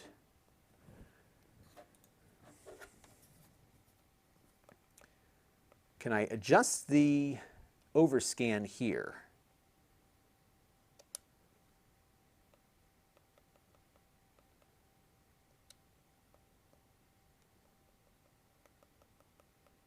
Doesn't look like it. Can someone refresh my memory as to how to update the overscan on the Raspberry Pi? Oh, I got them backwards, trap exit says. All right, we'll figure that out in a second.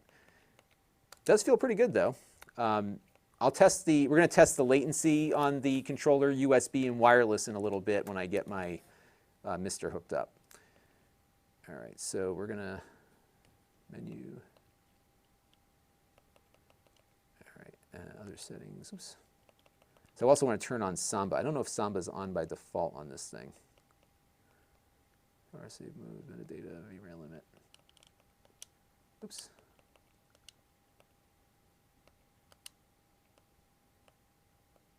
All right, so now we're going to go to start and quit maybe.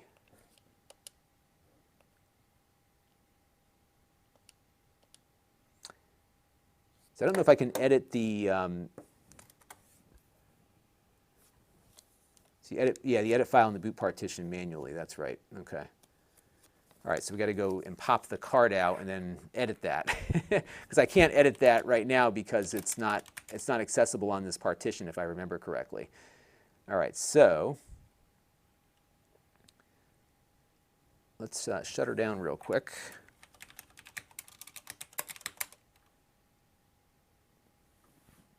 And the one thing this case doesn't have is a switch, so we have to pull power from it to kill that. All right, so I'm going to take this out real quick. I'm just going to edit on my Mac, and then we'll power it back up again. And then, if I'm not mistaken, and correct me if I'm wrong, but is the Samba stuff enabled by default? I can't remember.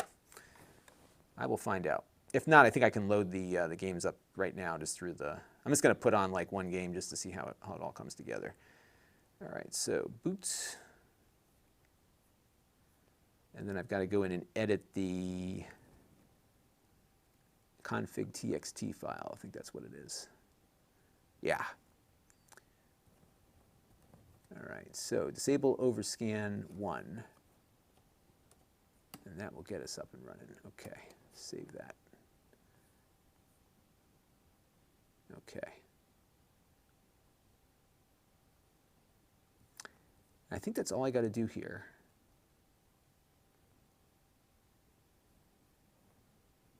Okay, so we'll quit there and we'll eject.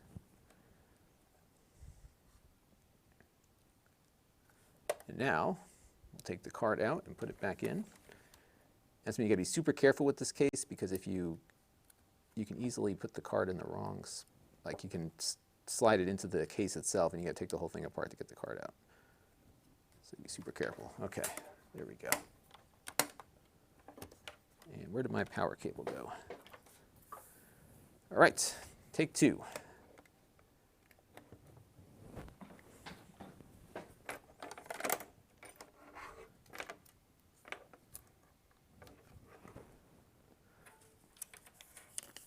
That's encouraging. Now I think I'm getting the full screen here. All right, so let it boot up. There we go. And I am pretty sure, yep, there it is. Perfect. So I'm going to,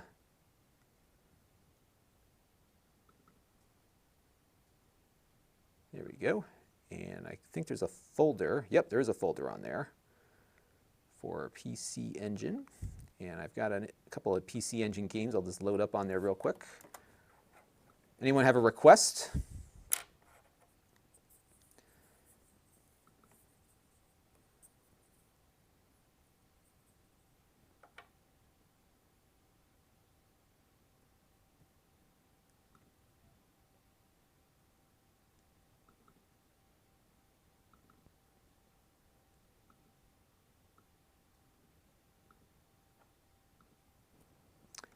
And I'll take some requests here in a second. I'm just going to get my game list up here. Okay, Bonk. Bonk's Revenge, R-Type. All right, so we're going to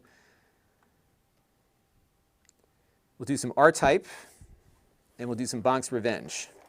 Devil's Crush. Have I played Devil's Crush? I don't know if I have.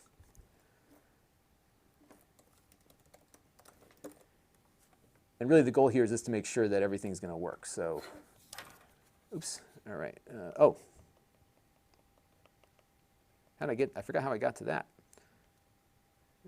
Oops. There we go. Nope. How do I get back to the system? Oh, B. Okay. Oh, I did not want to go there. Hang on a second, everybody.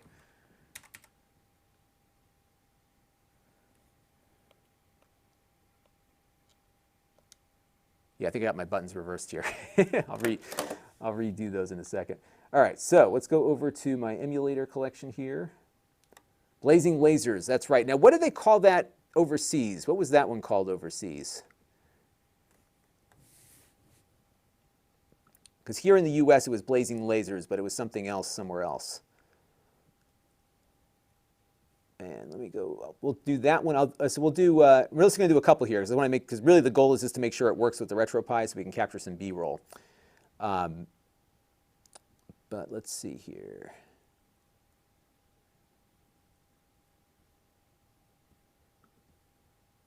All right, so Blazing Lasers is definitely Gate of Lord Thunder's Gunhead. Gunhead, yeah, I think that's what it was called. All right, 1 second here.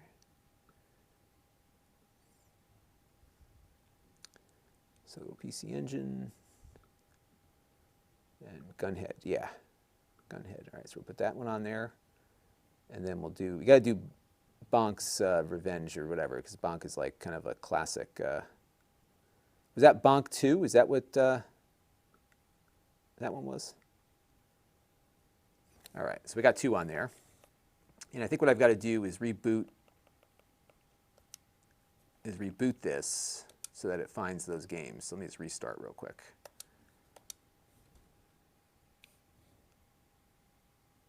There we go. So now it's finding some PC Engine games. And then we can choose which one. So we'll do Gunhead Japan first. Launching, where's the button? Okay. There we go.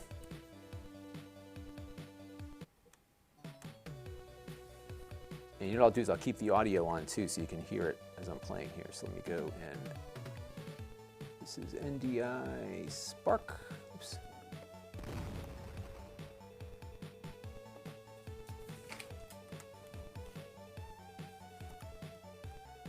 The audio is not very loud coming out of here at the moment, but we'll get to that in a minute. Okay. So push run button. Let's see if we can get this to work. And I'm just going to record some B-roll as we go here.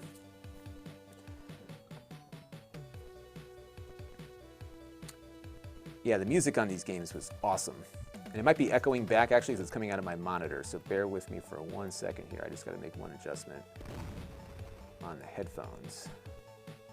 Okay, there we go. And that, I think, can I get up any louder here? I don't think I can. All right, so we hit the run button here, and we're going to test is the turbo buttons.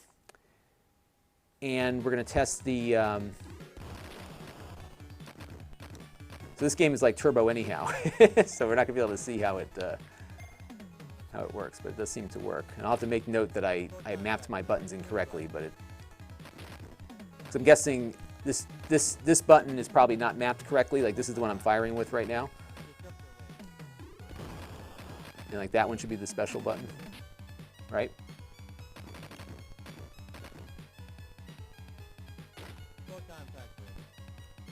Yeah, this is working fine, right? No problems here.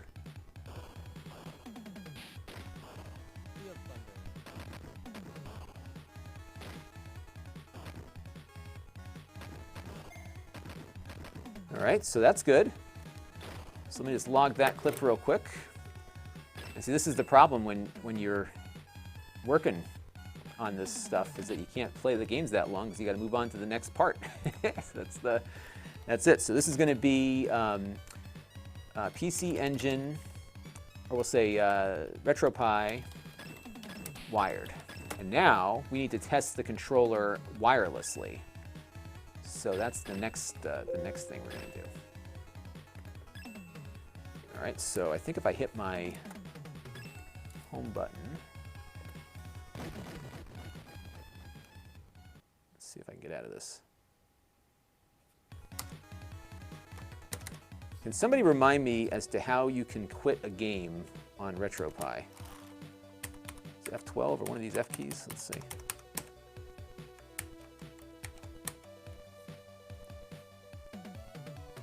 Let's see, how do we get out of here? I looked that up. RetroPie quit game. I think I'm supposed to hit a button combination. Oh, press the hotkey and press the start button simultaneously. There we go. Okay. All right, so that's that. So now what I'm going to do is we're going to shut down, and we're going to, because I just want to get it like just completely vanilla here. So we're going to shut down system. And now we're going to plug in the wireless adapter and see if that works. And it should pick it up as a separate controller.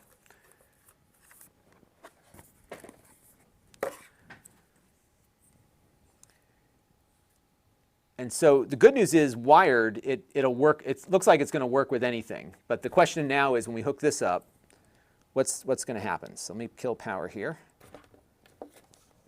And I'm very pleased with how well my new NDI box is working. I'm very happy that it correctly showed the video and the audio was coming through okay, so that's great. All right, so now we're plugging in the wireless adapter. And so let me switch back here because when I apply power, what you'll see here is the controller will pair up with it. So you'll see this blue light. It'll pair pretty quickly with it once it powers up.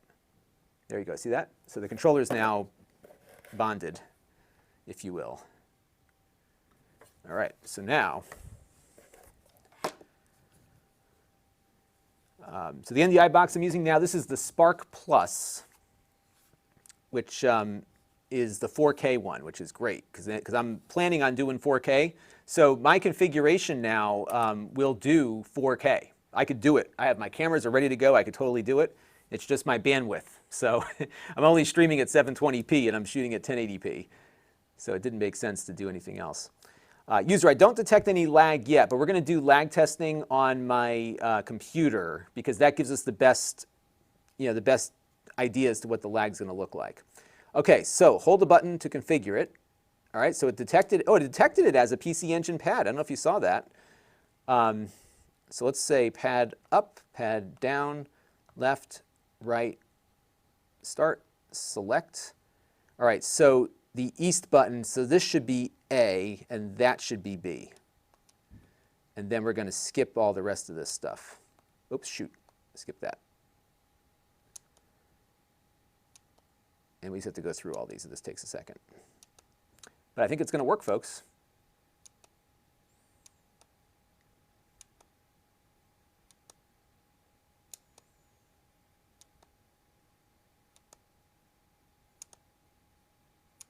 So the verdict is these work on the Raspberry Pi 4.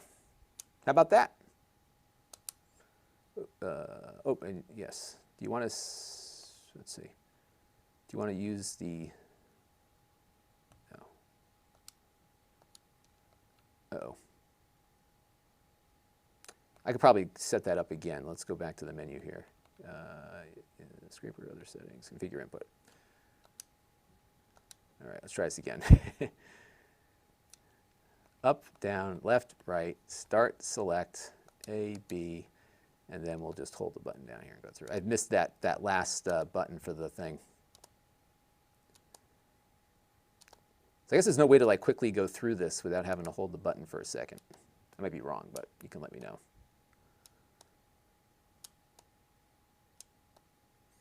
So yeah, so this goes from being essentially a direct input device when on USB.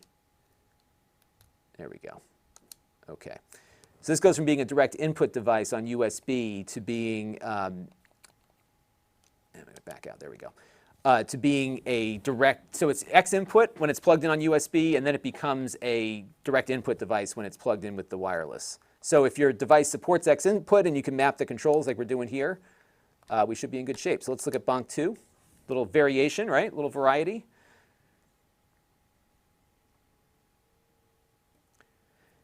Yeah, I'm not sure how it works, Jeremy. I think it must detect the host that it's plugged into, because I think when it's on the switch, which we'll test in a minute, it recognizes what it's doing, like what it's connected to. All right, so let's hit the run button here.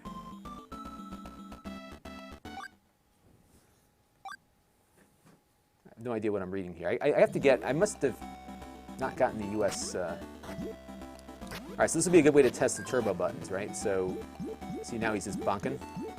So if I hit it once, he bonks once. And if I hit it twice, he's doing, so let's record some B-roll here. cord. Oops, cord. So here he is. So we'll hit bunk. So if I hold it down, 1 bunk. And if I hold this down, lots of bunks. Okay. So you can't, I don't think these buttons do, like, these 2 buttons are the only 2 buttons you get. It's a very colorful game though, isn't it?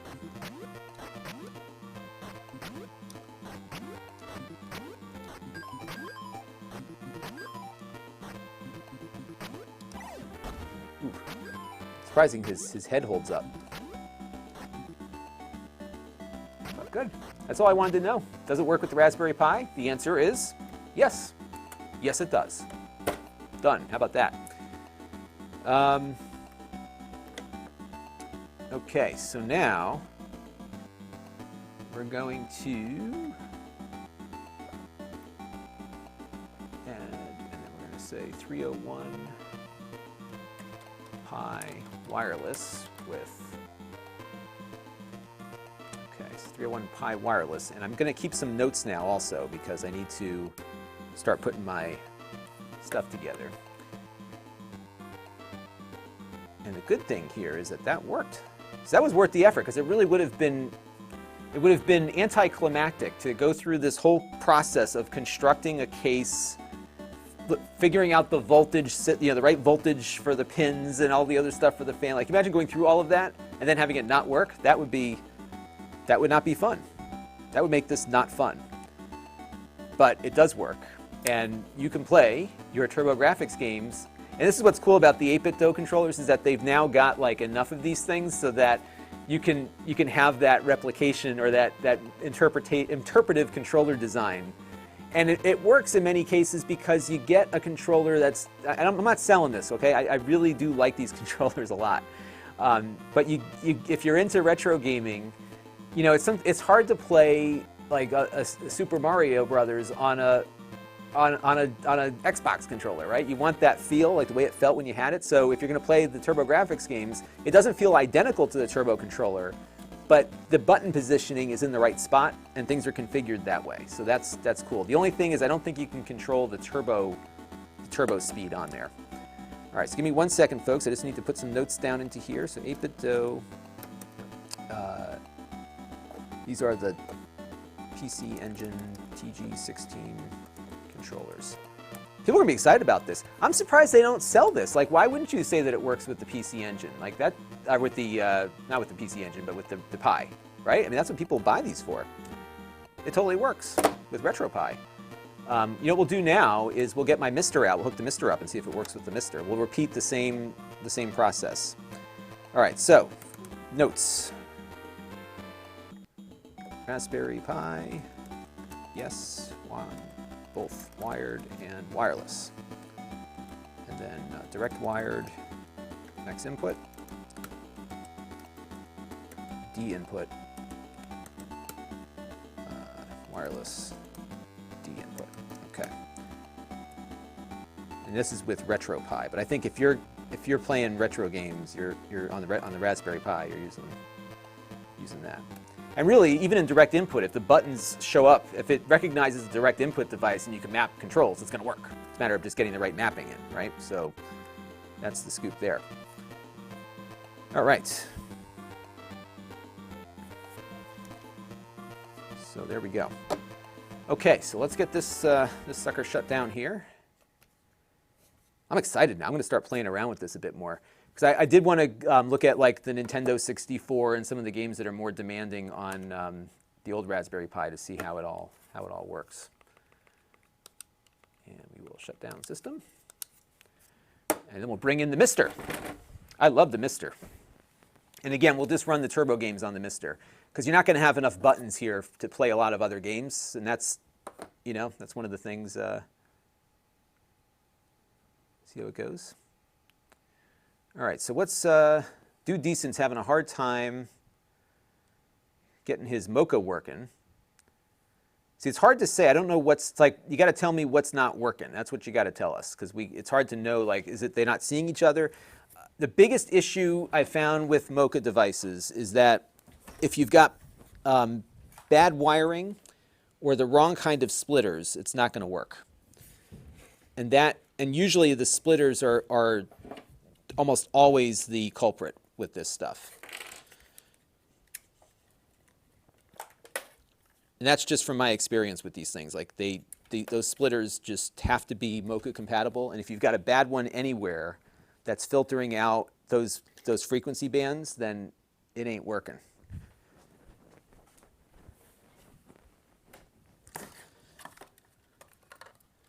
And the best thing to do, that I found to do with it, is to troubleshoot. The best way to start is to figure out, start close to each other, and then work yourself up so you can kind of troubleshoot and see which splitter is at fault. All right, so let's plug in the power here. And this is the MiSTer. So now, if you all are not familiar with the MiSTer, you should get familiar with the MiSTer, because this thing is amazing. The MiSTer is an FPGA open source project. So while the Raspberry Pi emulates, the MiSTer simulates. Basically what it does is it replicates the logic of the processors. It has a very special chip on board. So it has an ARM processor similar to how the Raspberry Pi works, but in addition to that ARM processor, it also has, I'm just making sure I got the right cable here, it also has an FPGA, a field programmable gate array. And what they're doing is they are replicating how the original hardware worked. So you're not trying to make a modern processor work with it, you're replicating the actual logic of how the original hardware works. It's absolutely amazing.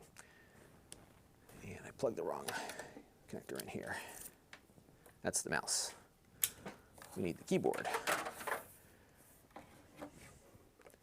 Yes, I have to get this controller configured. Is it plugged in? Yeah, it's there. Okay. Actually, it's already detecting the buttons, so that's a good sign. And we just need to map the controller real quick. So let me go over to define joystick buttons. All right, so press right, down. All right, so you know what I'm doing is skip this. There we go. Right, left, down. I think I'm going to start recording this. Up, and then we'll say A and B, and we're going to skip, because remember, these are turbo buttons mapped to the other ones. Select Start. Undefined, undefined, undefined, undefined, undefined, undefined. And this one also has a menu button, and you can pull it up that way. Okay, so we're good. So now you can see, you can move through the menu. Cool. All right, so I'm going to go to Console, and if you haven't seen the MiSTer in action before, like, let me just show you how fast this is. So let's say I'm in the Super Nintendo. I can wait for it to do its thing here. It takes a second sometimes to switch video modes or whatever. And sometimes it goes out of range. Let's see, there it goes. Are we back up?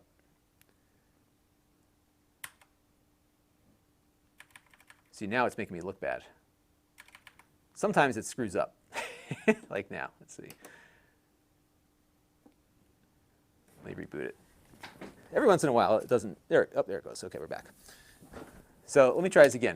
Let's just do a computer real quick. We'll go to the Commodore 64. How about we do that first and see how that works? So there you go. You got a Commodore 64, full blast, simulated, awesome, right? And then I can go switch cores, and maybe I want Mac Plus, and boom, Mac Plus, just like that. Cool, right? And then I could shoot over to, I don't think I've got the ROMs installed for this, but they have like the MSX. And it's all super fast, because what it's doing is it's essentially reprogramming the FPGA on the fly to do different things. It's just amazing.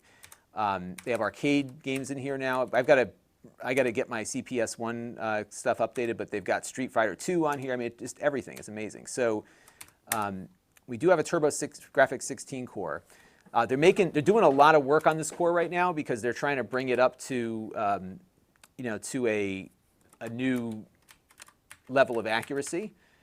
I think it's great because it plays Turbografx also. And they're really focusing on making this better now. So I think you're going to start to see more coming from the MiSTer team on this, including CD support. That's the next thing they're working on right now. All right, so I was recording the whole time here. So I'm going to just label this MiSTer B-roll part 1.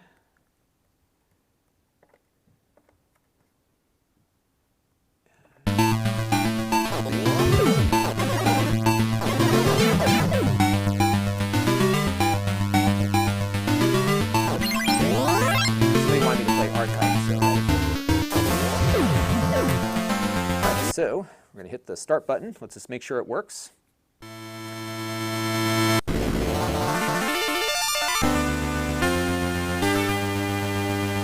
seems to work, right? Shows you how good I am at this game, right? Let's try this again.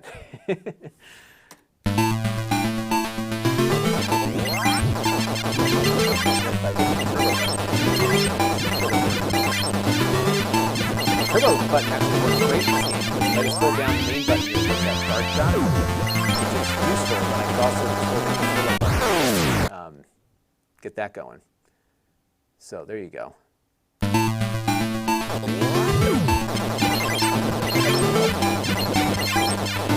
I have to get into archive, right? You know, it was funny, I never had archive before, but it was on every system. It was on the master system.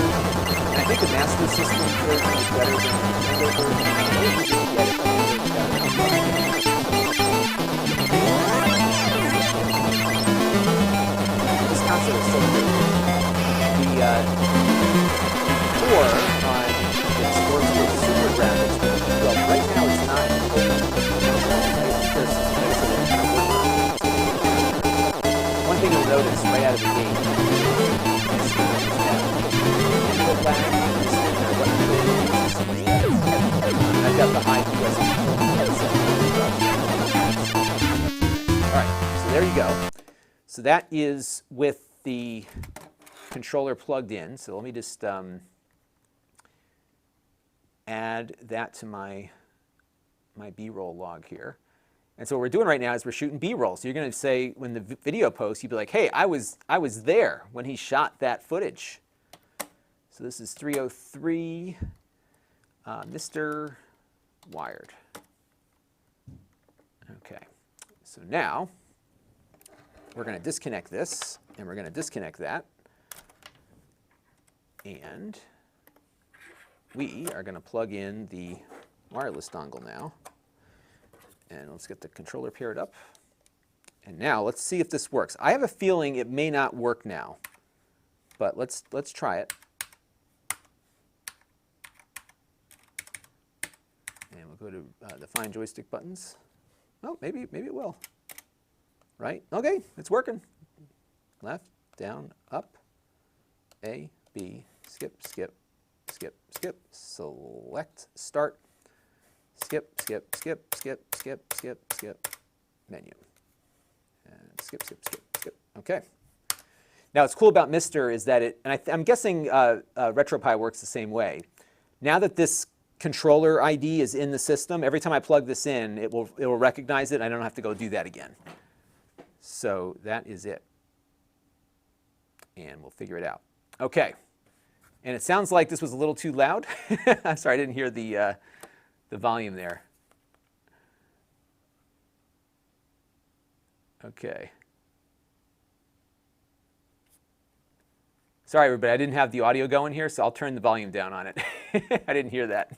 Sorry, everybody. Okay, so let me go back to console. We'll go back to Turbografx 16. And hopefully the audio will not be as bad this time. Sorry about that. Yeah, it doesn't do the CD right now, but it will do it soon.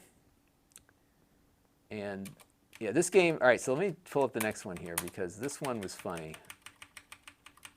Where is it?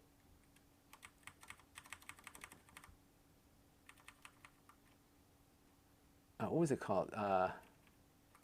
It's called JJ and Jeff, but I don't see it. I guess I forgot what they called it in Japan. Let me...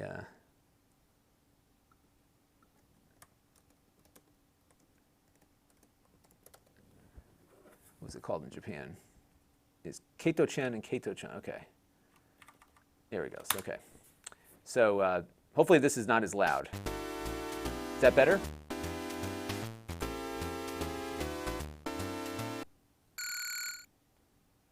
So this is one of these games that you'll start to see. Okay, that seems to be working. Okay, so here he is kicking. He's taking a beat there. And so what these guys do is they toot, right? So, all right, so here we go. So we've got kick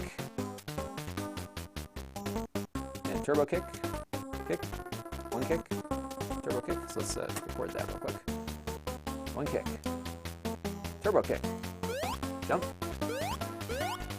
turbo jump, turbo jump.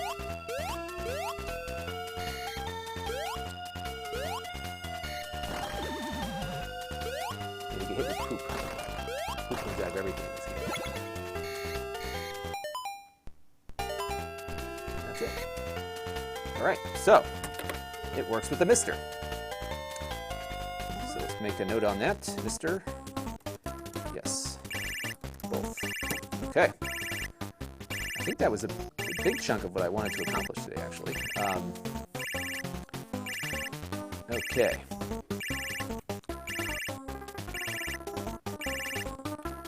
And by the way, the link in the description is an affiliate link. So when you go over to Amazon, everything that you see is an affiliate link. Just Mike D was wondering there. Okay. It looks like he dies after a short period of time. Okay, so the MiSTer works. So now, what did I want to do? I think I want to do a little testing of the input latency. And to do that, I'm going to get out my gaming laptop and we're going to do it on the screen. Oh, we know we got to do the Switch also. So let's do the Nintendo Switch now. And I'm actually curious to see how it does with the Switch because they actually say it works with the wireless adapter. And we'll see what goes on there. There is a backstory to this game and I'm not sure what it is. So what happened was back in the day, when I was a kid, I had this cable access show. And the cable show, we would cover. I should have stuck with it because I would have been like a super huge YouTuber by now. The cable show covered video games, and I think I've told the story before. So if you've heard it before, I apologize. But the cable show covered video games, and as it turns out, there was a great, like a really well-stocked game store that happened to be not far from my house, and they were advertising in all the game magazines at the time. So I would go over there to shoot footage of some of these games. They would get all these import games in. And so this game that you just saw in the US is called JJ and Jeff, and all the stuff with the guy peeing and the poop and everything, they took all of it out. Like he doesn't fart anymore in the American version, like he just has like a spray can. So they completely, just given what the sensitivities were for parents at the time. Because back then, I don't think adults played video games, but not to the level the kids did, right? So it was not as appreciated. All right, so now, knowing the button limitations that we have with the Switch, we got to figure out what game we can play on the Switch that would properly demonstrate this, right? Now, the first thing I'm going to do here is I'm going to connect up the controller directly.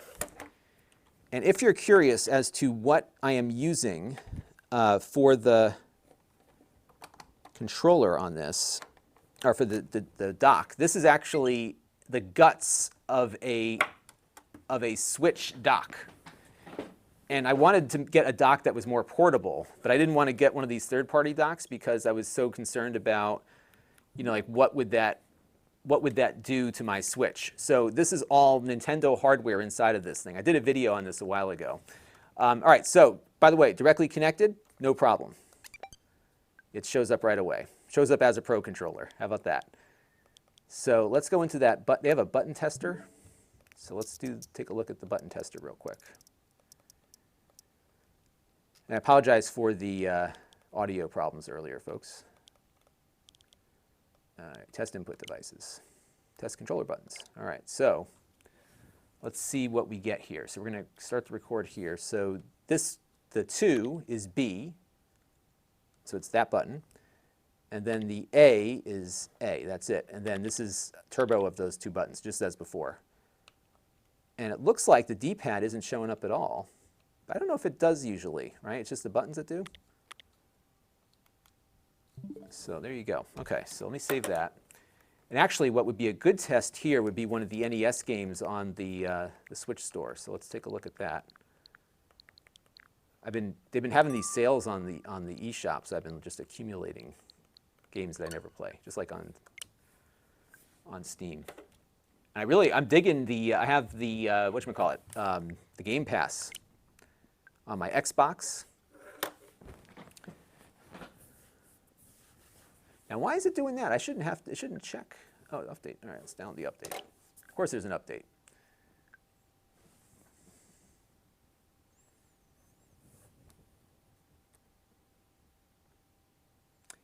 All right, so we'll let that download.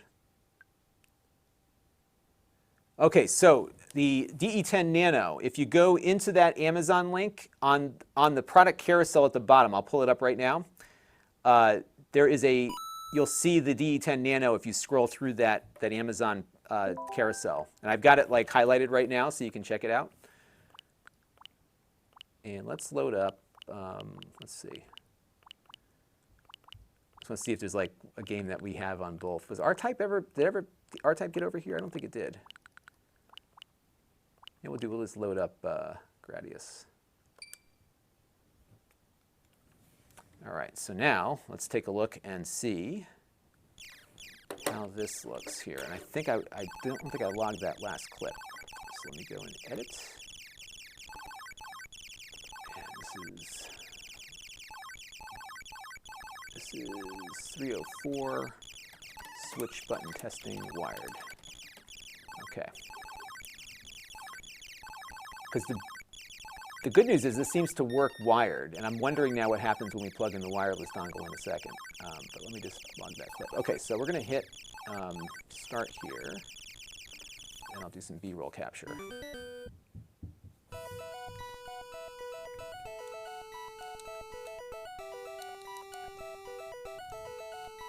Yeah, Turbo works. I remember actually getting a controller with Turbo just to play this game when I was a kid. I had this game for a while. And then it turns out the Konami code worked with it, and I suddenly was like, I beat it in like a day. You had 30 lives, and it's so much easier. But it doesn't look like this other button does anything in this game. I think it does. It might be a mapping issue, so let's go and check. Let's check another game that I know works better, so let's get out of here. Oops. And you don't have the shoulder buttons, so you can't get out of the game. You can't suspend it because you can't get out of the game. So we're just going to cycle this, and I'll make note of that. The switch functionality is going to be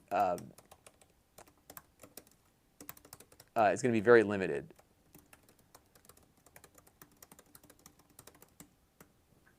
Okay, so let's go back to here, and we're going to. I gotta hit start. Can I stop the?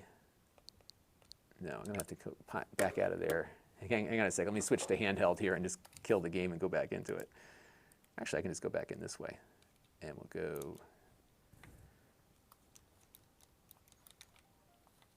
to game selection.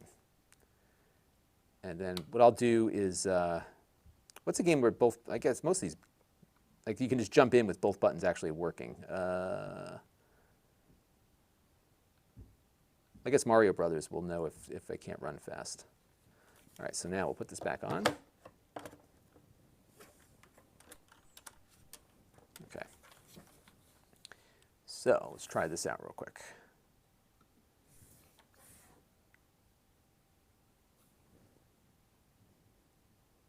All right, so I'm just gonna put the, see, so you can't, see that creates a problem, right? Because you can't hit the left-right on the controller. So maybe I'm just gonna reattach it here and see if it just detects it that way. Okay, there we go. All right, one controller is connected. All right. Yeah, so it does work. So hold down B, it runs faster.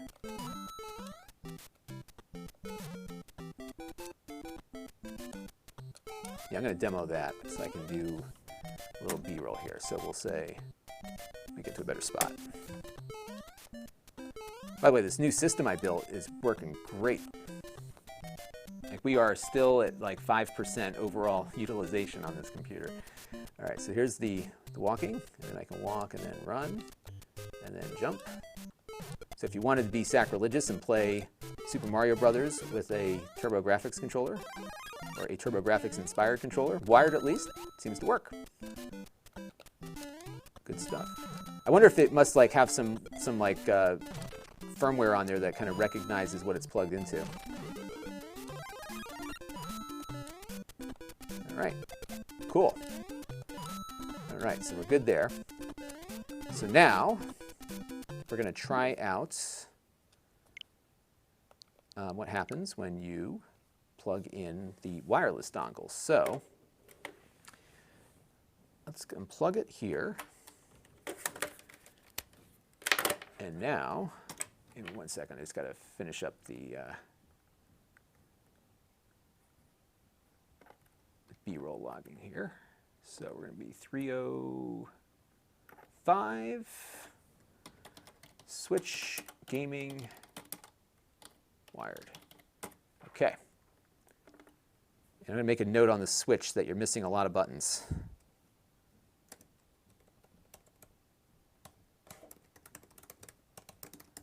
Okay. So, dongle. Let us connect that.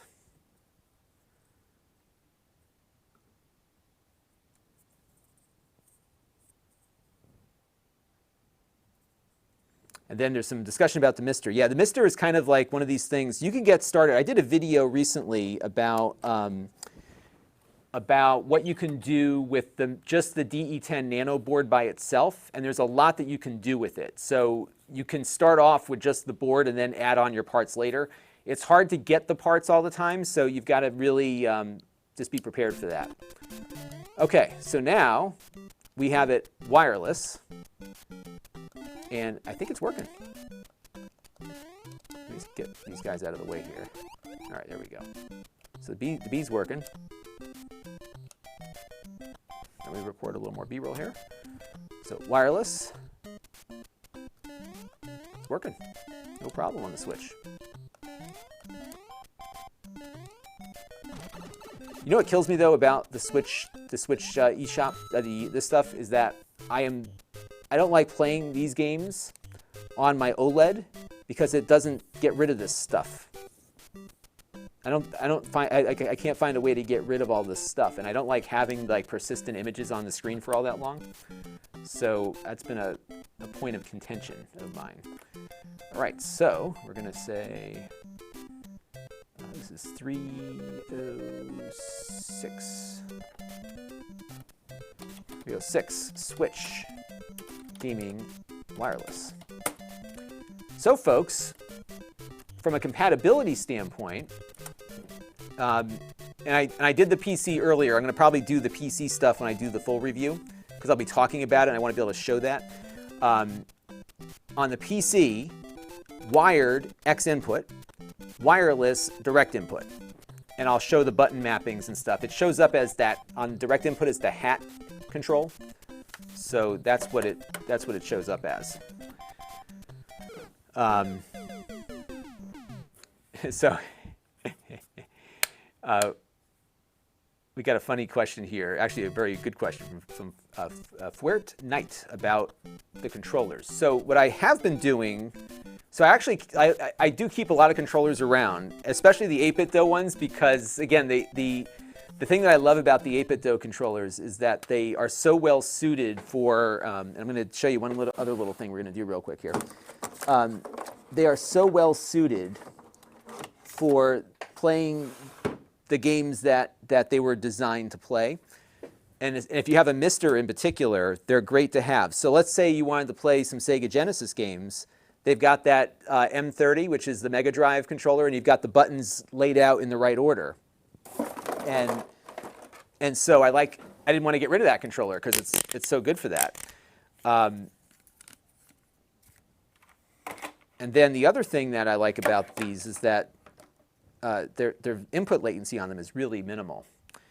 All right, so now this next thing we're going to do is we're going to take a look at the input lag. And we're going to test it. So this is tricky now. I think I'm going to test it wirelessly. How do I do this? How did I do it before? Oh, you know what? This is going to be tough because I was going to test the input lag. The problem is that we are unable to use this controller with the switch unless we have the dongle attached. So I'm going to have to research a way to do that. Because otherwise I got to go through the monitor. And what I do with the switch is that I test it based on the internal display. And I found that's probably the best way to get an apples to apples on the switch because everybody has the same display for the most part. Although I wonder if I connect it without power, if it won't. Let's see what happens here.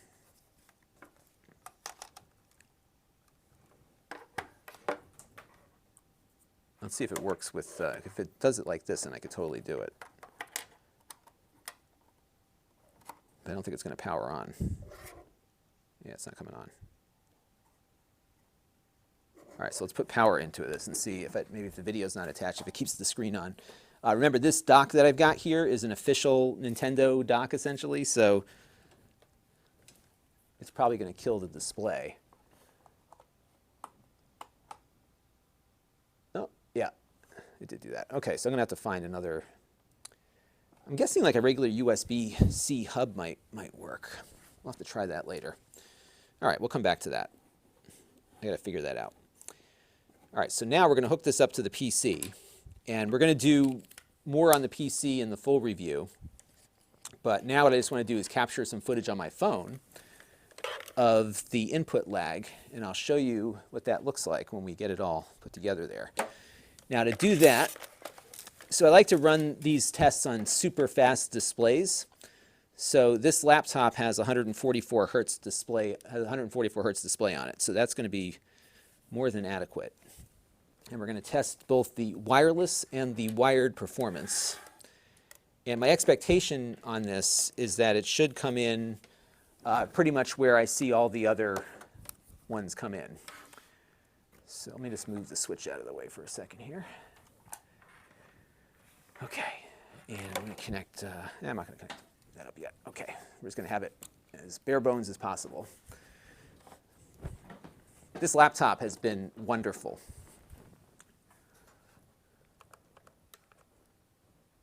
It will likely, by the end of the year, this will be one of my products of the year because it's been really good. This is a Lenovo Y740,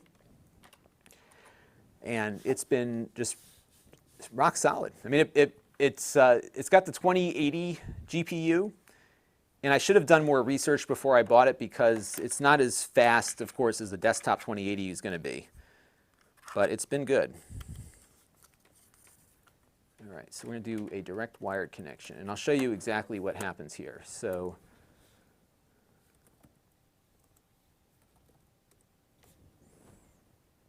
I've been using this little app for a while. It's just really useful. All right, so we've got that connected.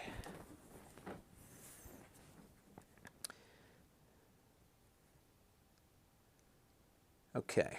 Yeah, so I use the iPhone camera, actually. It's 240 frames per second, and you can calculate it out, and you can get a feel for it. Now, this is not like a scientific. I get criticized because, oh, it's not totally scientific. It isn't. I mean, to really do it scientifically, you'd have to take the controller apart. You want to get, some kind of electrical connection that lights up a light once it goes through and everything. But this tends to work pretty good enough to know. And so here's what's happened is I've tested so many game controllers with this input test that I've done that if it doesn't come back at around 42 to 44 milliseconds or thereabouts, like that's typically the best I see is that. And if it's more than that, then it's got a little bit of input lag. Yeah, we're good. Okay. So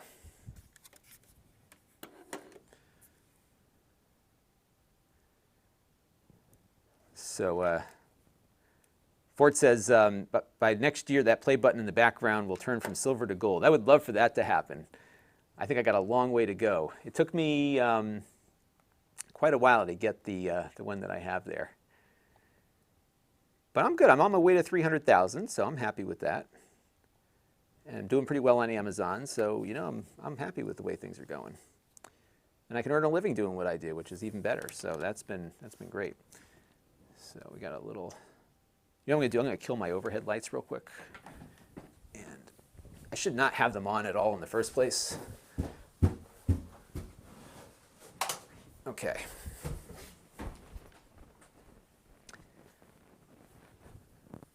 All right. So now, because then otherwise I get like a lot of flashing on the, there's a lot of reflections and stuff. Okay, so I'm going to hit this button here.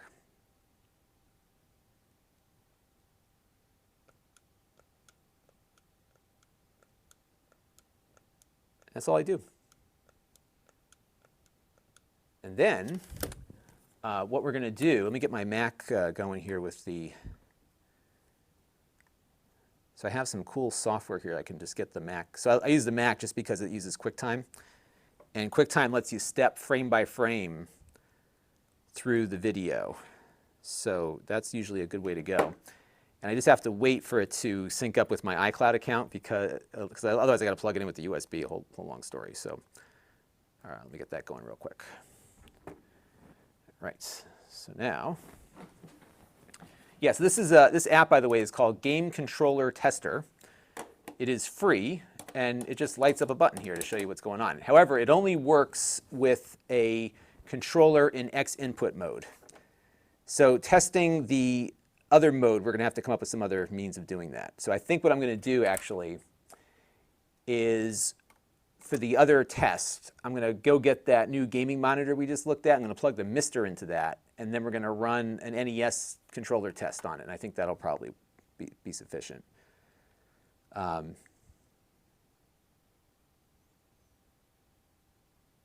Okay.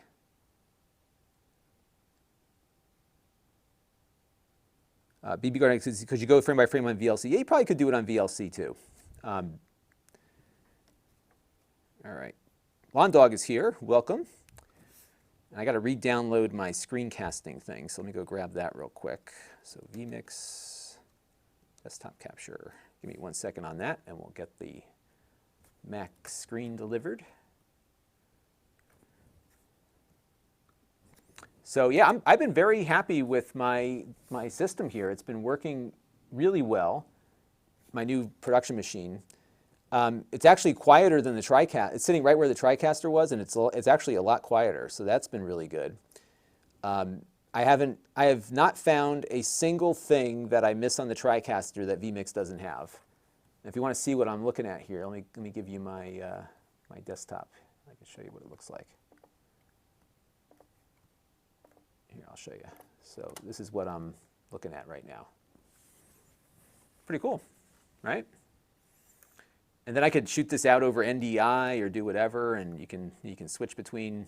So I can pull up all the other cameras I have here. So if I click on this one, you see that, or that one, or me. Back to that. See. So it's good stuff. All right. So did we download the? Yes. Okay. So then what I'll do is I'll show you how I can bring the Mac screen over. Let me just kill a bunch of stuff here.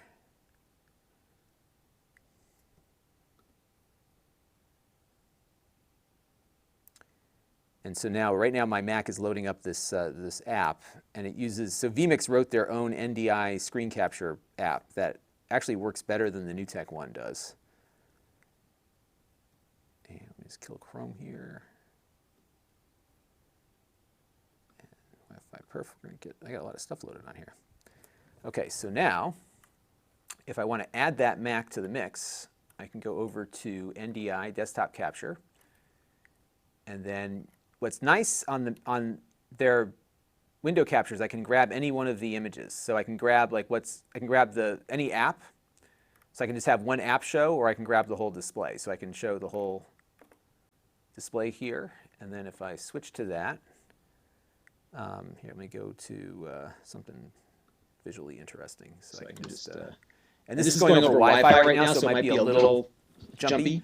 But if I was on Ethernet with this, it would be a little quicker. So it's a little, the frame rate's not great right now just because it's on Wi-Fi, but it's good enough to just grab a still image or something, which is what we're going to grab in a second. So it's good stuff. I've been really, really pleased with it.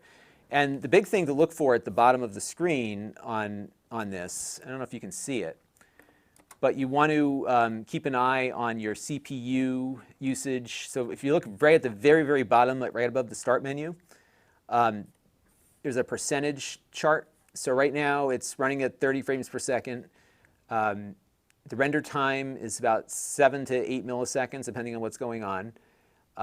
We're using about 14% of the GPU memory, but only about 5% of the CPU, and that includes streaming out. And if I hit record here, you can see it adds just a very minimal amount of overhead to the CPU. It's crazy.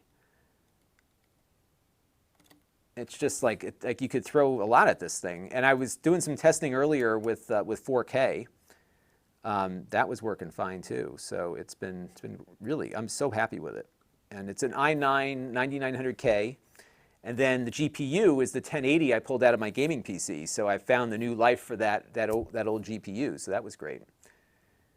And I think, I think the darker set here might work. I'd have to do something with the lighting in the back. If I have another light that I got to hook up, I can maybe light me from the back to get that separation. I'm starting to learn more about lighting. If you can see, I hadn't noticed, although it hasn't translated into content yet, but I'm getting there. All right, so now on the Mac, what I'm just doing here is I'm grabbing the file that I just recorded, and I'm just going to export it out of Photo Booth here. Give me 1 second. It's just in with all my other stuff, so. And this Mac, I need to nuke and pave this Mac. It's getting old. So this little Mac that I'm using is the 2015 12-inch MacBook, which is probably among my favorite Macs ever because of its size. It's got a great display. The sound is awesome on it. When I got it, the battery life was terrific. It sits on my desk here because it's so small. It's like the size of an iPad, but it's a full Mac. So I am hoping that they resurrect this design in a ARM-based MacBook. That would be, I've been talking about this forever. That would be a killer product. All right, so let's make this full screen. And let me show you what I'm doing here. So I'm going to kill the audio on it too, so you don't hear all this echoing. Okay, so it's funny, it pulls the audio in off the microphone. I'm going to drag this over here, going to drag this over there.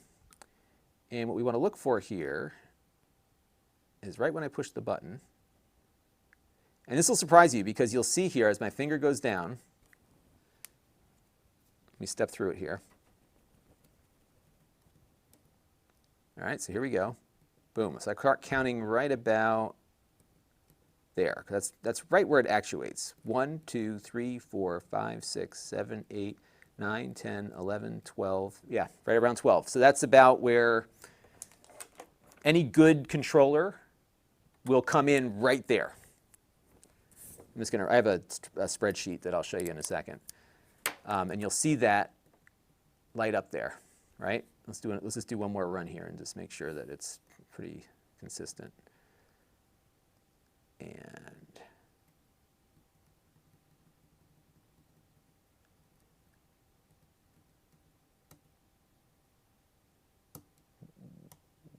one, 2, 3, 4, 5, 6, 7, 8, 9, 10, 11. Yeah, 11, 12. So right where it should be. So that should be about that 44 millisecond-ish thing. We shoot the screen at 240 frames per second. So wired, no problem there at all. Now the challenge on the PC is that when I connect the wireless dongle, it's going to work, but our app here won't because the app will not recognize this as an X input, and this app only works with X input stuff.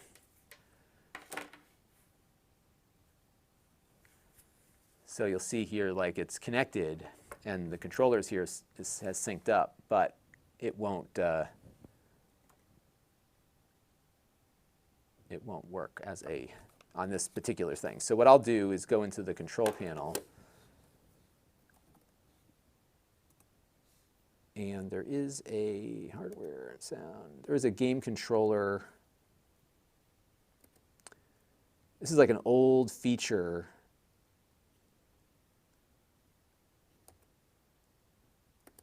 of Windows. Like this dates back to, I remember this on like Windows 98. And let me just zoom in here so you can see what happens. So what you saw there was that it's no longer detecting it as X input. And let's get our camera positioned here. There we go. So it's no longer detecting it as X input now that we have the wireless dongle attached. And then you can see it's the point of view hat that it's looking at. So like it's not even seeing this as a D-pad. So as long as your game allows you to map anything to anything, it's going to work. And then as you can see here, like button 2 and 3, and then it's turbo. So you know what I mean, that's pretty much what you get.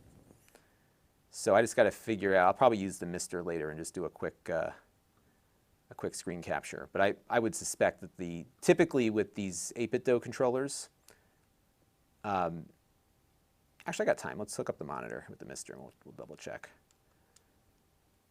So that's what you get there. Hey, Jake is here.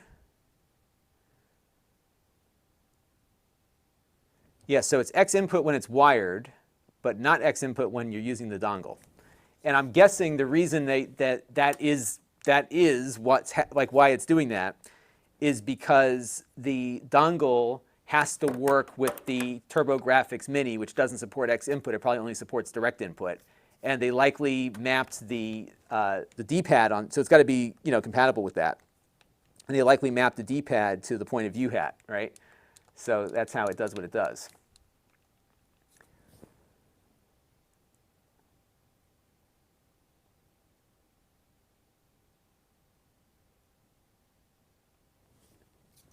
So there you go.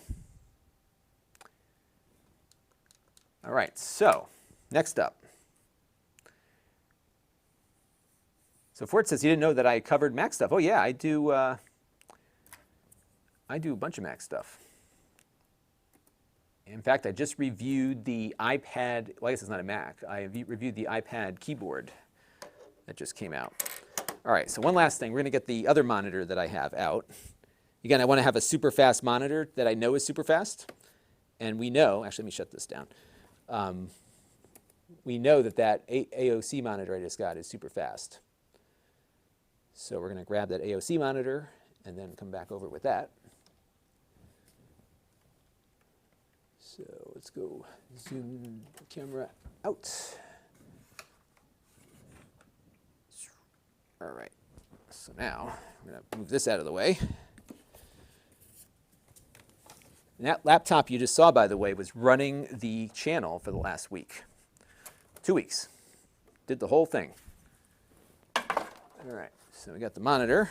I gotta find a power cable for it. So I'll disconnect the other monitor that we were using.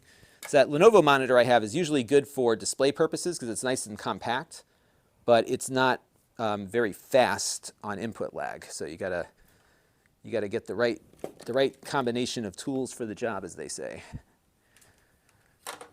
So we'll get the MiSTer up here, and we're also going to connect the MiSTer directly to the monitor so that we don't go through my NDI box and add any more latency. So let's go find the HDMI on here.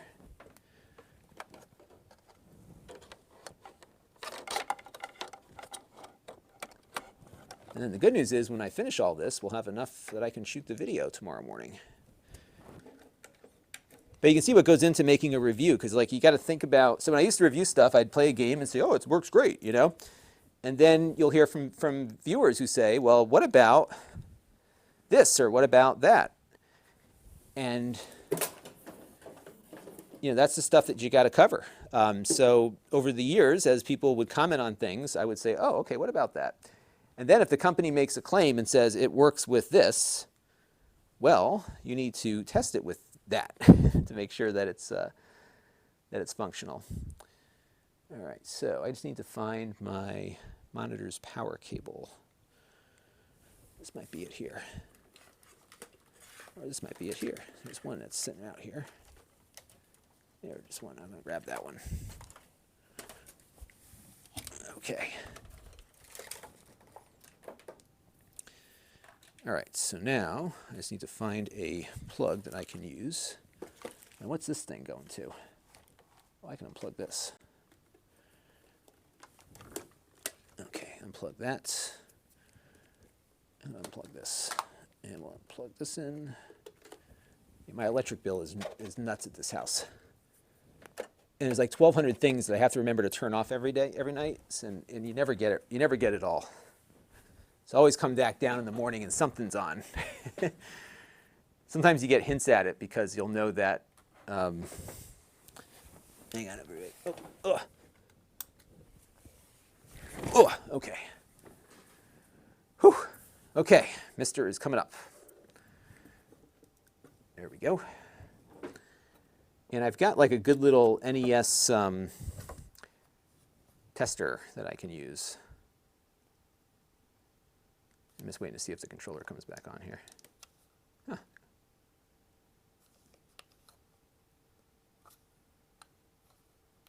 There it goes. Okay, there we go.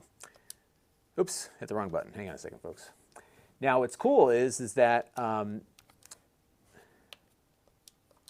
shoot, plug that keyboard in, is that now that I have that controller already paired up, it's seen it before. So the configuration file just gets loaded and it just does its thing. Okay. So we are, how many hours into this are we? I've been going for almost 2.5 hours. See what it takes? You gotta spend some time with this stuff. Okay. So now what I want to do, I think I've got, I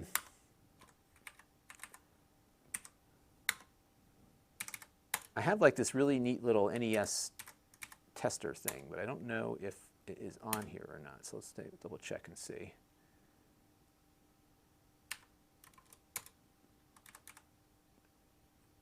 I don't have it on there. Okay, so I got to shut down this thing for a second because I know I've got it somewhere else. Because I have the MiSTer hard drive here. I can just grab that from and just go from there. All right, so let me just make sure I have it on my computer.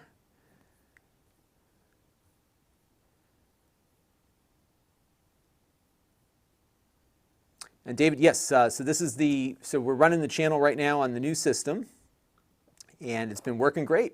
I've had no problems with it. It's been perfect. Now, granted, this is like my first day of like really shooting anything with it, so we'll see what we'll see what tomorrow brings.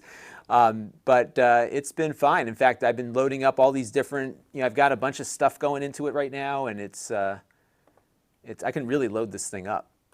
And I think you could probably get by with like an i7 and a somewhat decent GPU, but this is not stressing it at all. I'm still at 1080p. I did yesterday, just for the heck of it, I set the overhead camera to 4K just to see if it would work, and it did. It looked great. So I might go in that direction when I get the bandwidth increased here. So that's something else that I'm thinking about. All right, so I have tools. Yeah, this is what I'm looking for. Tools, service, and test cards. Okay, so I'm going to shut down, and I'm just seeing with the controller test. Yeah, that's the one I'm looking for. So let me just shut down the MiSTer real quick, and I'm going to pull its hard drive out. So one of the cool things about the MiSTer is that once they started doing once they got into the larger disk images, like the CD images, they allowed external hard drives. So I've got this little WD solid state drive that I just load up all my CD images on. Now mind you, this is assuming I actually have time to play these games, which I don't. As you saw, we spent about all of 5 seconds with each game here just to make sure they played. All right, let's copy this over to the hard drive. Oops.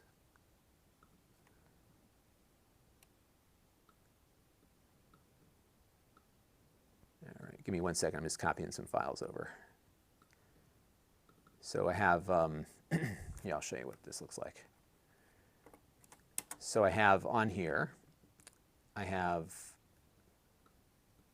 all these different games, and I've got a NES folder, and that's on my NAS, I think. Am I on the right thing? I've doubled up here. Hang on a second. Yeah, I got to go back to my, give me a second to get to the NAS. So on my NAS, I have all this stuff loaded in that I just store it all there, and then I copy it out to these different things. So go to my emulators, and we'll go to NES, and we'll go into the Tools and Service carts. And actually, there's a bunch of other stuff I can load on here that I haven't done. So like I don't have the Famicom Disk System on there. Why not? Put that on there. And then I'll copy over my... That's one of the best things about this era is that when I was a kid, I would read about the Famicom Disk System and versus Excitebike and all these things that didn't exist for me here in the States. And you can play with all that stuff. You get to hear the special sound on Castlevania 3, for example, like all these little things that we didn't have, we can now experience. So this is just taking longer because I'm copying over a bunch of those disk images too. Play with that tonight. Okay, we're done. So I'm going to pop the drive out here. And that is ejected. And we'll go from there. So Sebastian wants to know the latest on the ISP situation. So here's where I'm at.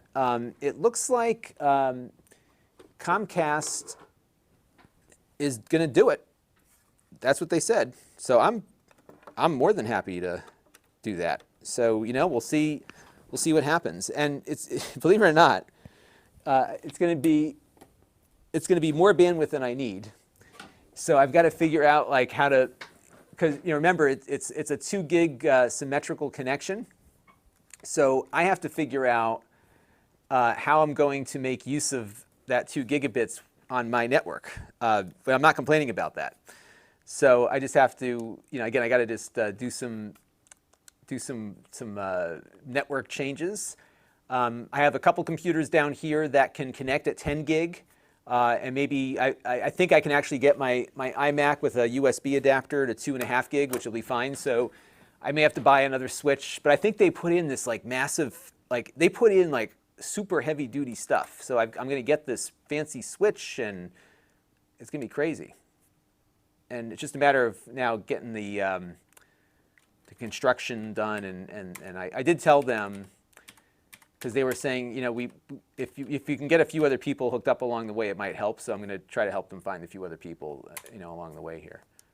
All right, there we go. So here's our controller test, and this is the wireless one. So now we'll grab my phone again, and Show here just started collecting for the Famicom Disk System. That's awesome. Yeah, I don't have any actual discs. But it's one of those things that I just appreciate it, right? It's just like, wow, it's been so cool. Like, we never even knew about it here. Maybe like when the game magazines finally started showing up, because for a long time, here, let's just do this real quick. Okay. For a long time, the game magazines were only run by the companies. So I would get Nintendo Power. That would show up, and then that was Nintendo's own publication. They did reviews and stuff, but it wasn't independent, right? And then one day, I was at the shopping mall at the newsstand place, and sure enough, they had a game magazine. Actually, a bunch of them, just like they all like popped up the same month. It was almost like they all colluded to start like independent game journalism at the same time, and so I bought the magazine, and that got me into that got me into it. So it was really cool. All right. And here's my thing also. We had talked about this on the wrap-up at some point. Out-of-print games that are getting ridiculously expensive. So let's say something like, I don't know, I was watching somebody did something the other day on a bunch of rare games. Let's say like Stadium Events. It sells for $10,000. That's some crazy amount of money. You're never going to buy that game. The developers of that game, made their money. Every sale of that game since is legal, but they're not getting the money for it.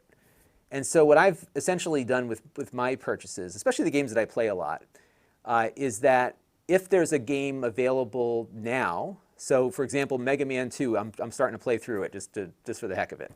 I went out and bought it on the Switch. So I own, a copy where the license holders got something for it, but I prefer to play it on my MiSTer, for example.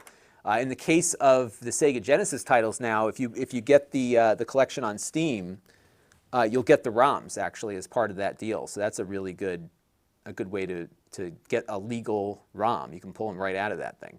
So they're starting to get it, but it's hard because even if you bought a game for $10,000, the developer's not seeing any of that money. Nintendo doesn't get any money for it, or whoever owned the IP on Stadium Events, for example. But if there's an opportunity to pay for it now legally for a game that I never owned, happy to do it, and I do. I'm just waiting for the file to come in over iCloud here, and then we'll check out the latency on that. And after that, I think we'll be good to go on today's little session here.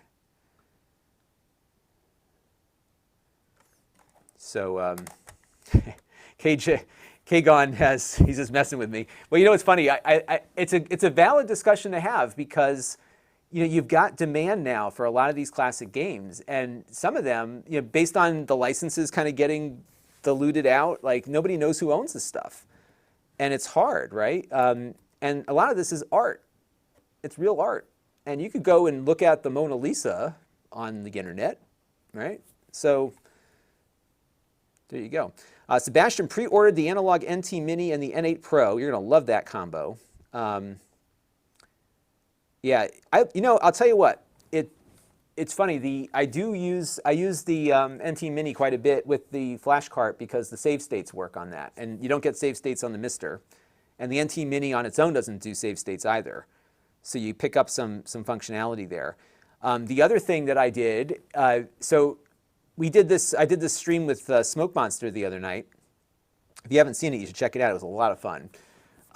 What I discovered was that the MiSTer, if you have the I/O board, you can buy a relatively inexpensive VGA to RGB cable. And if your TV has RGB inputs, which turns out I've got one that does. I didn't know it had it until one day I was in the back of the TV and I said, oh my gosh, it's got RGB. So I was able to play Zapper light gun games with my Analog NT Mini with light gun. It was awesome. And soon we'll be able to do it with the MiSTer when I get the new board installed. So we're going to be doing that in a couple days. And I'm just waiting for that photo to get synced up here. This thing is slow today. My goodness. Let me go back and load it up again.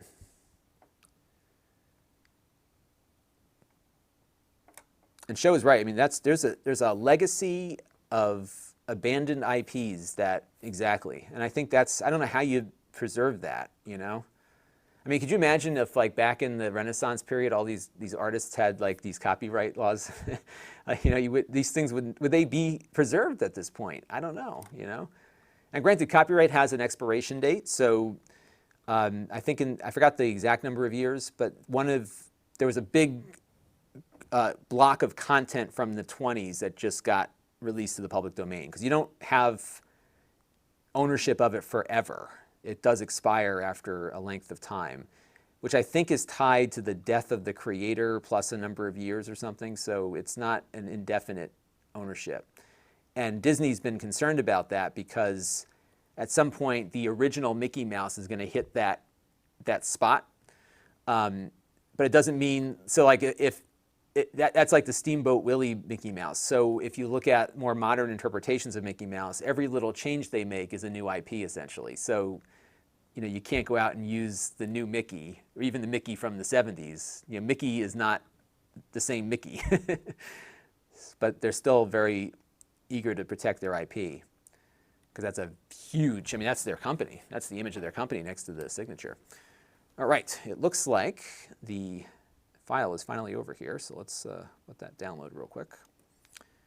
And this will probably be it for today after we run that test. Now remember, we were getting about 11 or 12 of those, so 240 frames per second, about 11 or 12 frames at that frame rate of lag, which is very minimal. Again, perfect for the most part. And I'm just waiting for that video to finish exporting. It's still sitting here. Where's it going? Let's try this again. File. Yeah, this Mac is not long for this world, I think. And what's crazier is like I'm losing the sense of what a long period of time is. So this Mac is 5 years old, and I don't feel like I've had it that long, but it is. And in computers, that's a long time, right? Oh, I think it's still downloading it. All right, we'll let that do its thing for a second, wait for it to pop up. Yes, MK says, yeah, death of creator plus 75 years. And then you also run into a situation where Congress can extend that. So, or they delayed it. So there was I think there was like a 10-year period where 75 years became 85 years. So it was kind of crazy how that happened. So that's the deal, right? And watch this, folks. I can bring in your chat as well here. So let's try that real quick. So this is under, I think I can, Google Chrome. Well, I can bring in all of Chrome, but not just that window. Okay, that's good to know.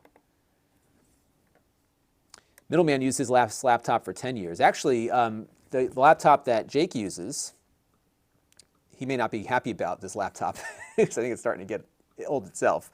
The laptop that Jake uses is about, it's 6, 7, 8 years old this year. So I got it in 2012. So it's the 2012 MacBook Retina.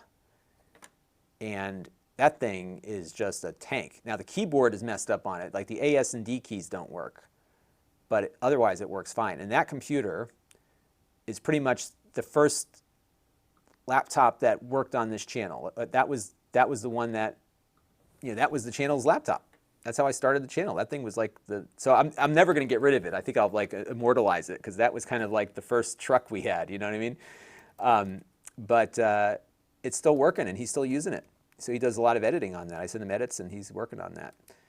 Although I'll tell you, this move to vMix, for a long time, I thought that the Mac was it for video, and Windows has really caught up significantly in video processing, and vMix really has just blown me away how it can do all this in real time. Now, granted, my TriCaster was running in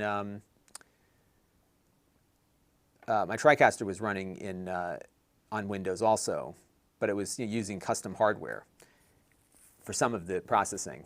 But now, this is essentially a gaming computer. It's got a gaming motherboard, an i9-9900K, and the GPU, but it can do video processing just the same. And yeah, it's been fun, and I've been getting, I've been kind of getting into some of the vMix communities on Facebook just to bounce ideas off of people. They've got a great YouTube channel. They're always showing new and interesting things.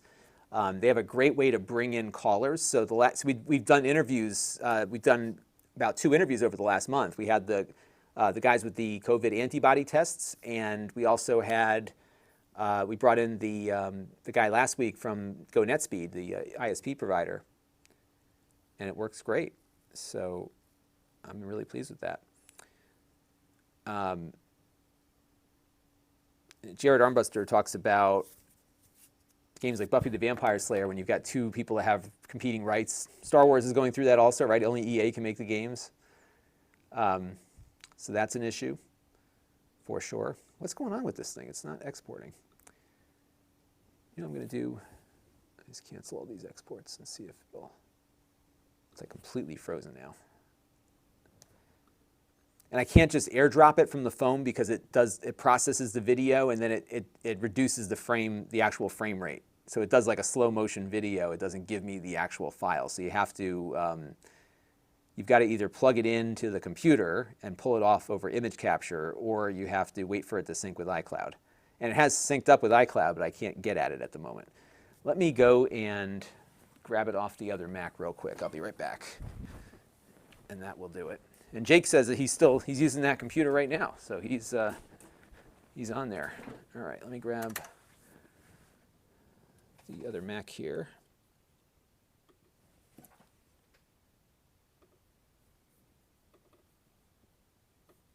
I'm just going to throw this on the downloads folder here, and I can pull it off of there. So export unmodified, and we'll put it into my downloads folder.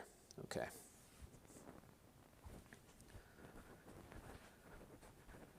Okay.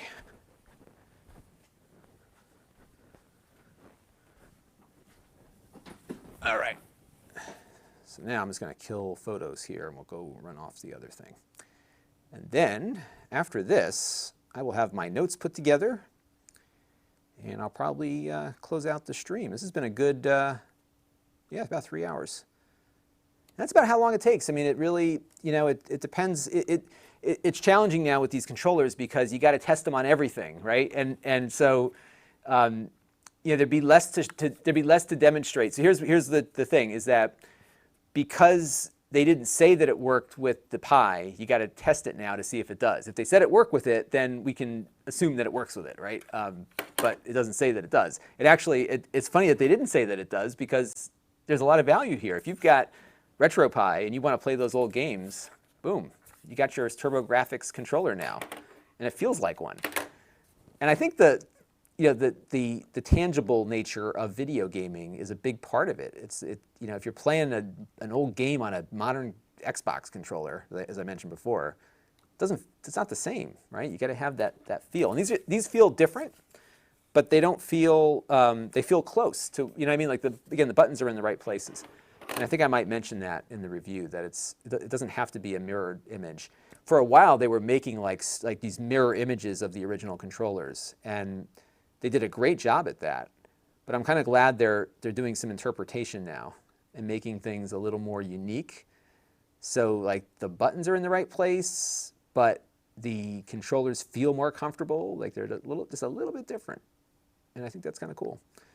All right, so the file's copying over now. Yeah, I've got to reload. I think if I actually reload OS X on this Mac, it'll start working better. There's something running in the background on this because the battery, when it's sleeping, just drains out. And I can't figure out what's doing it. So I think a good OS X refresh on this thing. You know, we call it a pave and nuke, or nuke and pave in the Apple world. All right, so let's get to a button push. And we should see like an extra little delay with this because it is going, you know, there's wireless transmission going on here. So here we go.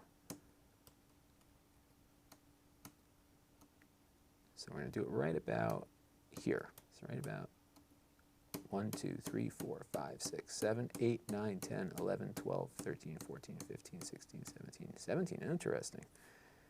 So that's a lot more. I mean, it's not considerably more, but it's still a little bit more. And that I may have to like do this test again on something else just because I'm not sure if it's if it's the program we're running. So I'm going to probably try a few other of these tests on a different display just to make sure. So I don't know if this monitor is doing something either.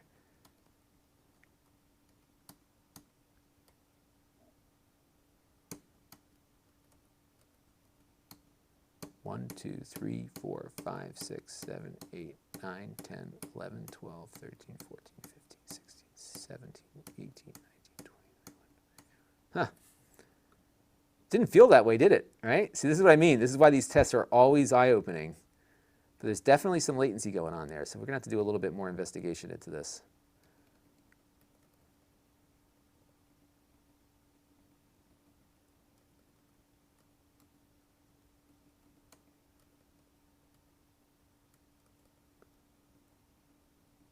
Let's try this one. 1, 2, 3, 4, 5, 6, 7, 8, 9, 10, 11, 12, 13, 14, 15, 16, 17. Yeah, it's about 18. So not that much slower, but usually with these, it's not that pronounced. Like it's usually like an extra couple frames, but so let's see if there's another one that I've run before on here. I'm not sure if I have, let me pull up.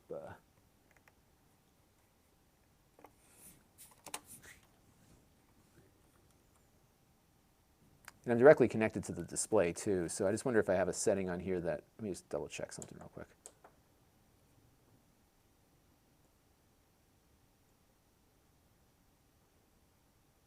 Yeah, we're in game mode, so that's good.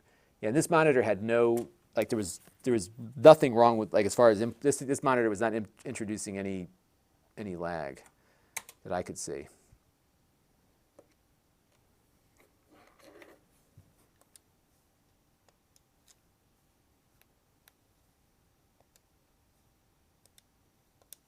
All right, let's try this real quick. Do one more. And let's get my camera out. All right.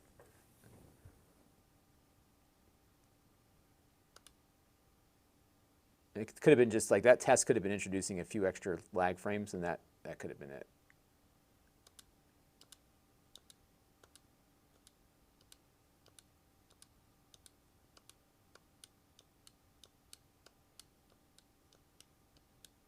Okay.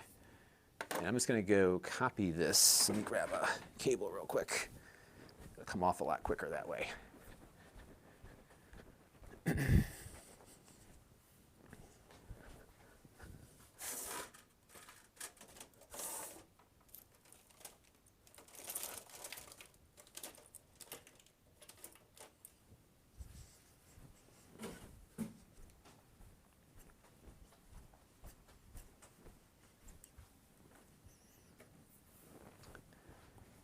All right.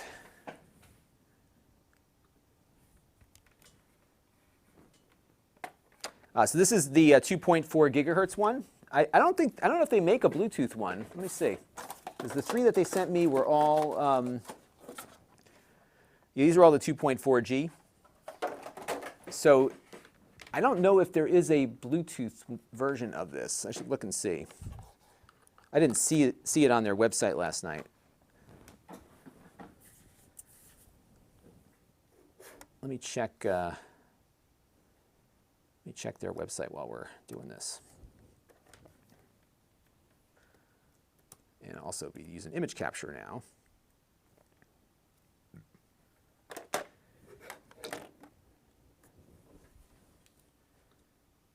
And bear with me for 1 second here, folks. It's not finding my iPhone. There it goes. Okay, give me 1 second. It showed up there for a second, and then it disappeared. Okay, it's loading so it's loading my, now. It's loading in my photos here. So let's take a look at the 8Bitdo website real quick and see what they got. Yes, so I don't know if there is, yeah, I don't think there's a Bluetooth version. I don't see it here. So it looks like right now it's just the Turbo. But they've got a lot of new stuff coming soon, or maybe they were just trying to keep the boxes square. I don't know. We'll have to see what they developed there. All right. And this cable, which is a brand new cable, is like getting loose here. Okay, this computer does not want to give me my photos or my videos here.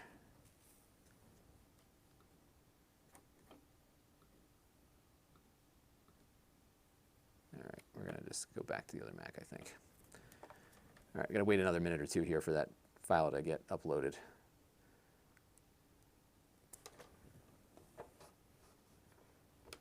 All right, let me take a few more questions. Yeah, we'll just wait for that one test, and then I'm going to call it quits for today. So Fort wants to know, which is better for wireless, 2.4 or Bluetooth? I would say 2.4, as some have noted in the chat, partly because the 2.4 is just kind of more of a direct shot on that.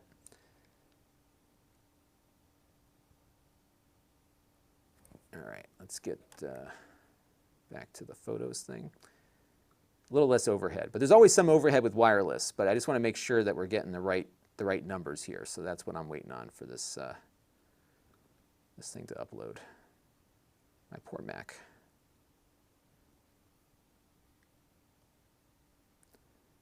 All right, so let me go back to the other Mac and see if that file has showed up yet from iCloud. They're not very big, so it shouldn't take too long for it to get over there. And then hopefully, yeah, it still hasn't uploaded yet. I have to force the synchronization here.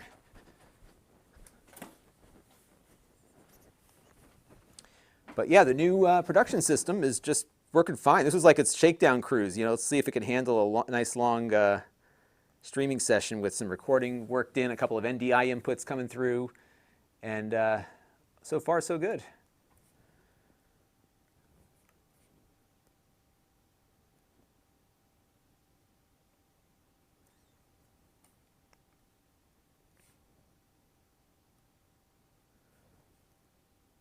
All right, just waiting for this thing to synchronize.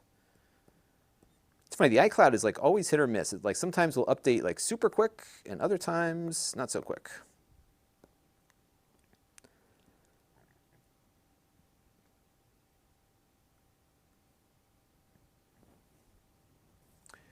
All right, be right back. Talk amongst yourselves. I do like them though. I think they're pretty cool. I got the other. I'll have the Turbografx controller out when we shoot the main review, so we'll have a little bit more with that. But let's take a look here. Still not here. Hang on a second. What's going on here? So I can't plug it in directly. It doesn't want to do that. It's just being difficult. So I'm going to plug it into the iMac and see if that might let me download the file quicker. So one thing I like about Android, it just kind of works, right? And I think I've got a Lightning, I should get like one of those Lightning to USB devices, because the Apple File app is a little bit more cooperative now, so that might work a little better. All right, let me just plug this into the back here. By the time I connect this cable up, it'll be here now. That's what always happens.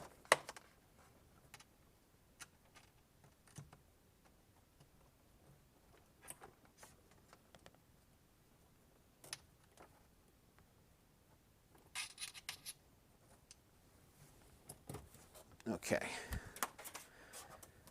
Almost there, folks.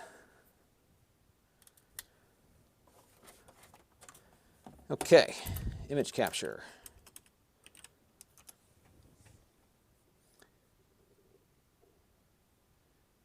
All right, it's taking an inventory of my photos here.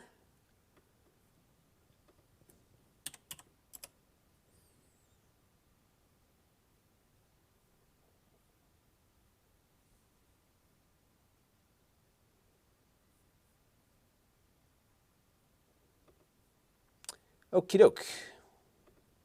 I have it now. I'm going to drop that to downloads.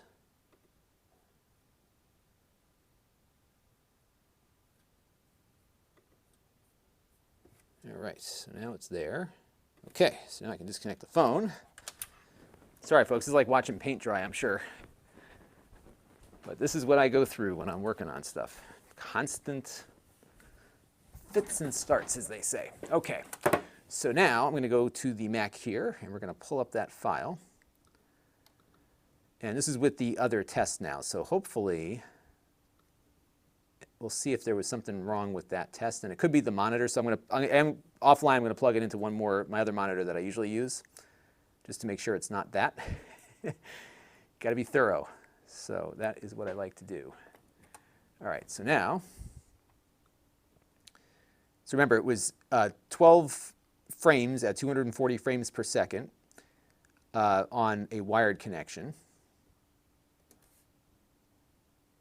Okay, so right there. Oops.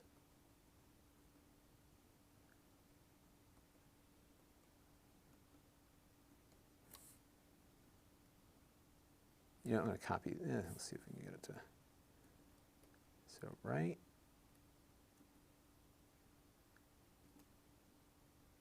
One, 2, 3, 4, 5, 6, 7, 8, 9, 10, 11, 12, 13, 14, 15, 16, 17, 18, 19, 20, 20. Yeah, the wireless seems a lot slower.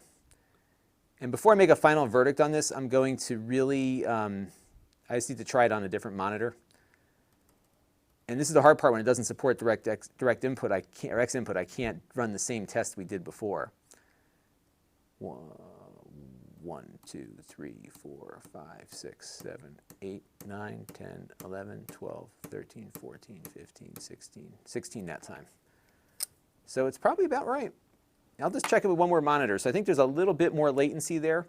And I've got a little calculator that I have that can tell us what that means in milliseconds. So I've got like a little Excel formula that I run. And we can put that in place there. I just don't remember their wireless things adding all that much lag before. So that's why I'm just wondering if it's something I'm doing here. That's why I just got to double check that. I might just hook it up to the, actually I can't hook it up to that. I was going to say I'll hook up to the NT Mini, but I can't hook it up to that because it's USB only. So let me go into my, so I have a game controller latency test page. And so,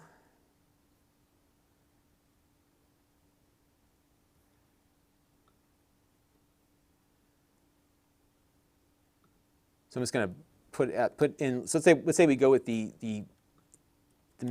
middle score essentially is 16. So typically, like on the good stuff, you know, we're in the 12, we're in like that 44 to 44 milliseconds, and that's where we are right now with theirs, and that's typical of what we get with their controllers usually. And if we say 17, just to get a frame count, so I'm going to copy this. And so about, you know, it's not bad. It's about 68 milliseconds. So that's about what you usually get with a Bluetooth controller, around that. So it's probably correct, but I'm going to double check on that before I wrap up or record the video. So that was it. And yeah, it's good stuff. Give me 1 second here. All right. And Scott Staska's here. Hello. Any progress report with the? Yeah, just that they confirmed that they're going to do it. That's the progress report at the moment. So hopefully we will get that going, and we'll see how it goes. So yeah, so that's it. So good controller, good controllers, because we got a bunch of them, and I'm going to shoot the review probably tomorrow morning, and this will be up very shortly. Although I'm going to try to get the unboxing done first, so that'll probably be up on the extras channel in a little while. So look for that, and that'll be it. So yeah, let me just. So I appreciate all of you sticking around for a while. It's kind of fun. We did a lot today actually. We built a Raspberry Pi essentially, right? We got the case going. We installed RetroPie. We tested the controller with that. We got four different systems, I think, checked on this thing, right, on these controllers. So this was a productive work session here. So that was fun. And I thank you all for joining me. I'm going to say goodbye to the Amazon stream. So see you later, folks. We'll be back again soon. And I'm going to say goodbye to you all in a minute if there's nothing else that's pressing.